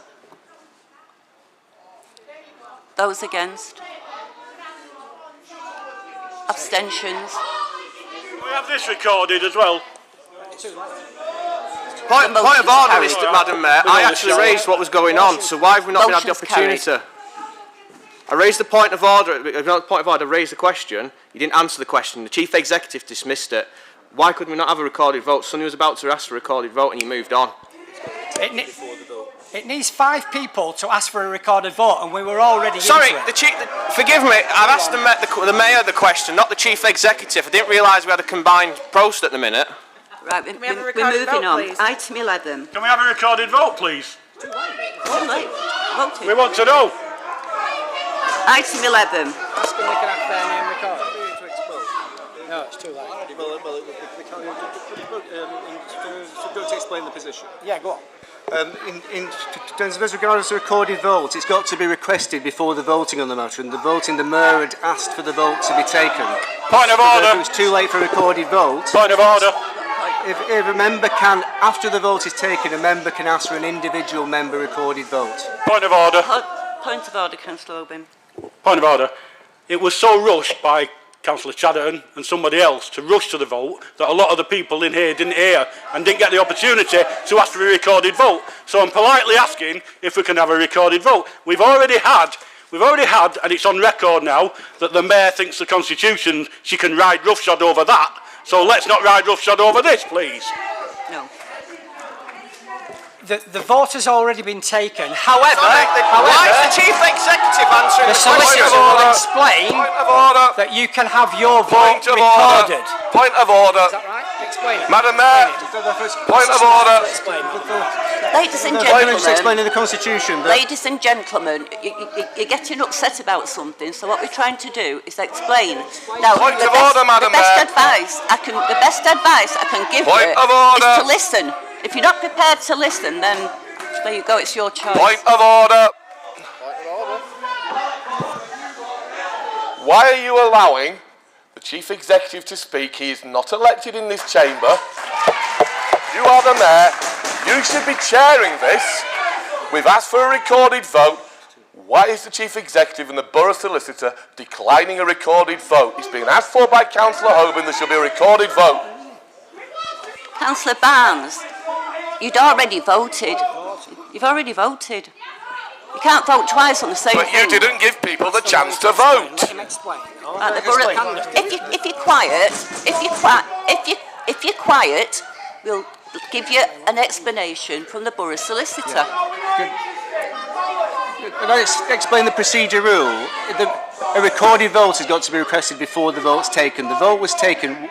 What members can request, though, is that immediately after the vote is taken, they can request that person's vote against the matter in question, whether if it can be an individual member recorded vote after the vote. The vote was taken, so if it's too late to ask for the recorded vote, Mr. each member can request for the... Mr. Entwistle, we're happy with that. The vote was moved so quickly that people didn't realise. Councillor Hoban is right, we should have a recorded vote. This is not fair, it's not democracy, and it needs to stop in this chamber tonight. Madam Mayor, can I say a point of order? OK, is it possible to amend standing orders in the duration of the council to allow the recorded vote? Because we're getting bogged down in something that I don't think it's necessary to, and people are getting wound up. So if people want a recorded Call vote the Constitution, Amanda. and we are able to amend standing orders during the council, then I'd be happy to support that.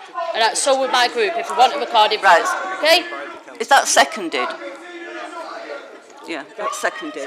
Suspend standing orders. Yeah. It has to be agreed. Yeah, has it been agreed? Yeah. We're suspending standing orders for a recorded vote.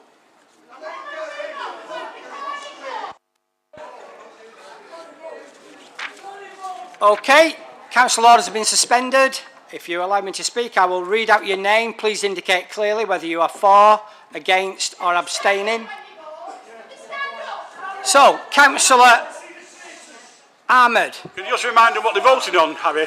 Just remind them what they're voting on. Okay, can I remind everybody, at the request of Councillor Hoban, you are now voting on the motion as amended. The amended has already been carried. You are voting on the motion as amended. Okay? Let me now go through. Voting on motion as amended. Councillor Ahmed. Councillor Akhtar. Councillor Al-Hamdani. Thank you. Against. Councillor Ali. Councillor Alias. For. Councillor Arnott. Against. Councillor Azad. Councillor Ball. Councillor Barnes. Against. Councillor Bashforth Marie. For. Councillor Bashforth Stephen. Councillor Birch. For. Councillor Brownridge. Councillor Byrne. Councillor Chadderton. For. Councillor Shawhan. Councillor Cosgrove. For. Councillor Dean. Councillor Gloucester Chris. Against. Councillor Goodwin. Councillor Hamlet. Against. Councillor Harrison. Councillor Hindle. Against. Councillor Hoban. Against. Councillor Hume. Councillor Hussain Aftab. Councillor Hussain Feeder. Councillor Islam. Councillor Iqbal. Councillor Jabbar. Councillor Kenyon. Councillor Lancaster. Councillor Marland. Councillor McLaren. Councillor Moores. For. Councillor Munro. Councillor Murphy. Against. Councillor Mushtaq. Councillor Nasheem. Councillor Fithian. Clint. Councillor Quigg. Against. Councillor Rhea. Against. Councillor Sheldon. Councillor Shuttleworth. Councillor Stretton. Councillor Surgeon. Councillor Taylor. For. Councillor Wilkinson. Against. Councillor Williams. Councillor Williamson. Against. Councillor Woodvine. Against. And Councillor Gary.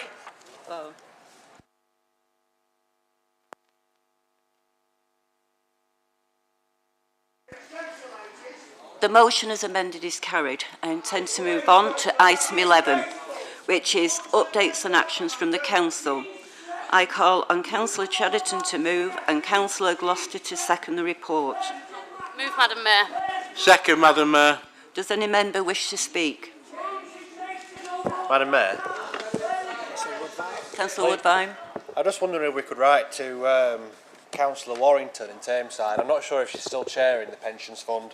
And just advise that my name's spelt with a V and not a B. Thank you. Does the Council agree the recommendations as detailed in the report? Agreed. Item 12, the revision to Council financial procedure rules.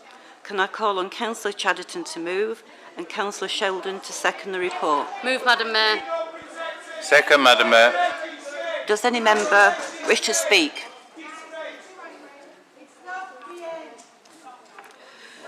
Does Council agree the recommendations as detailed in the report?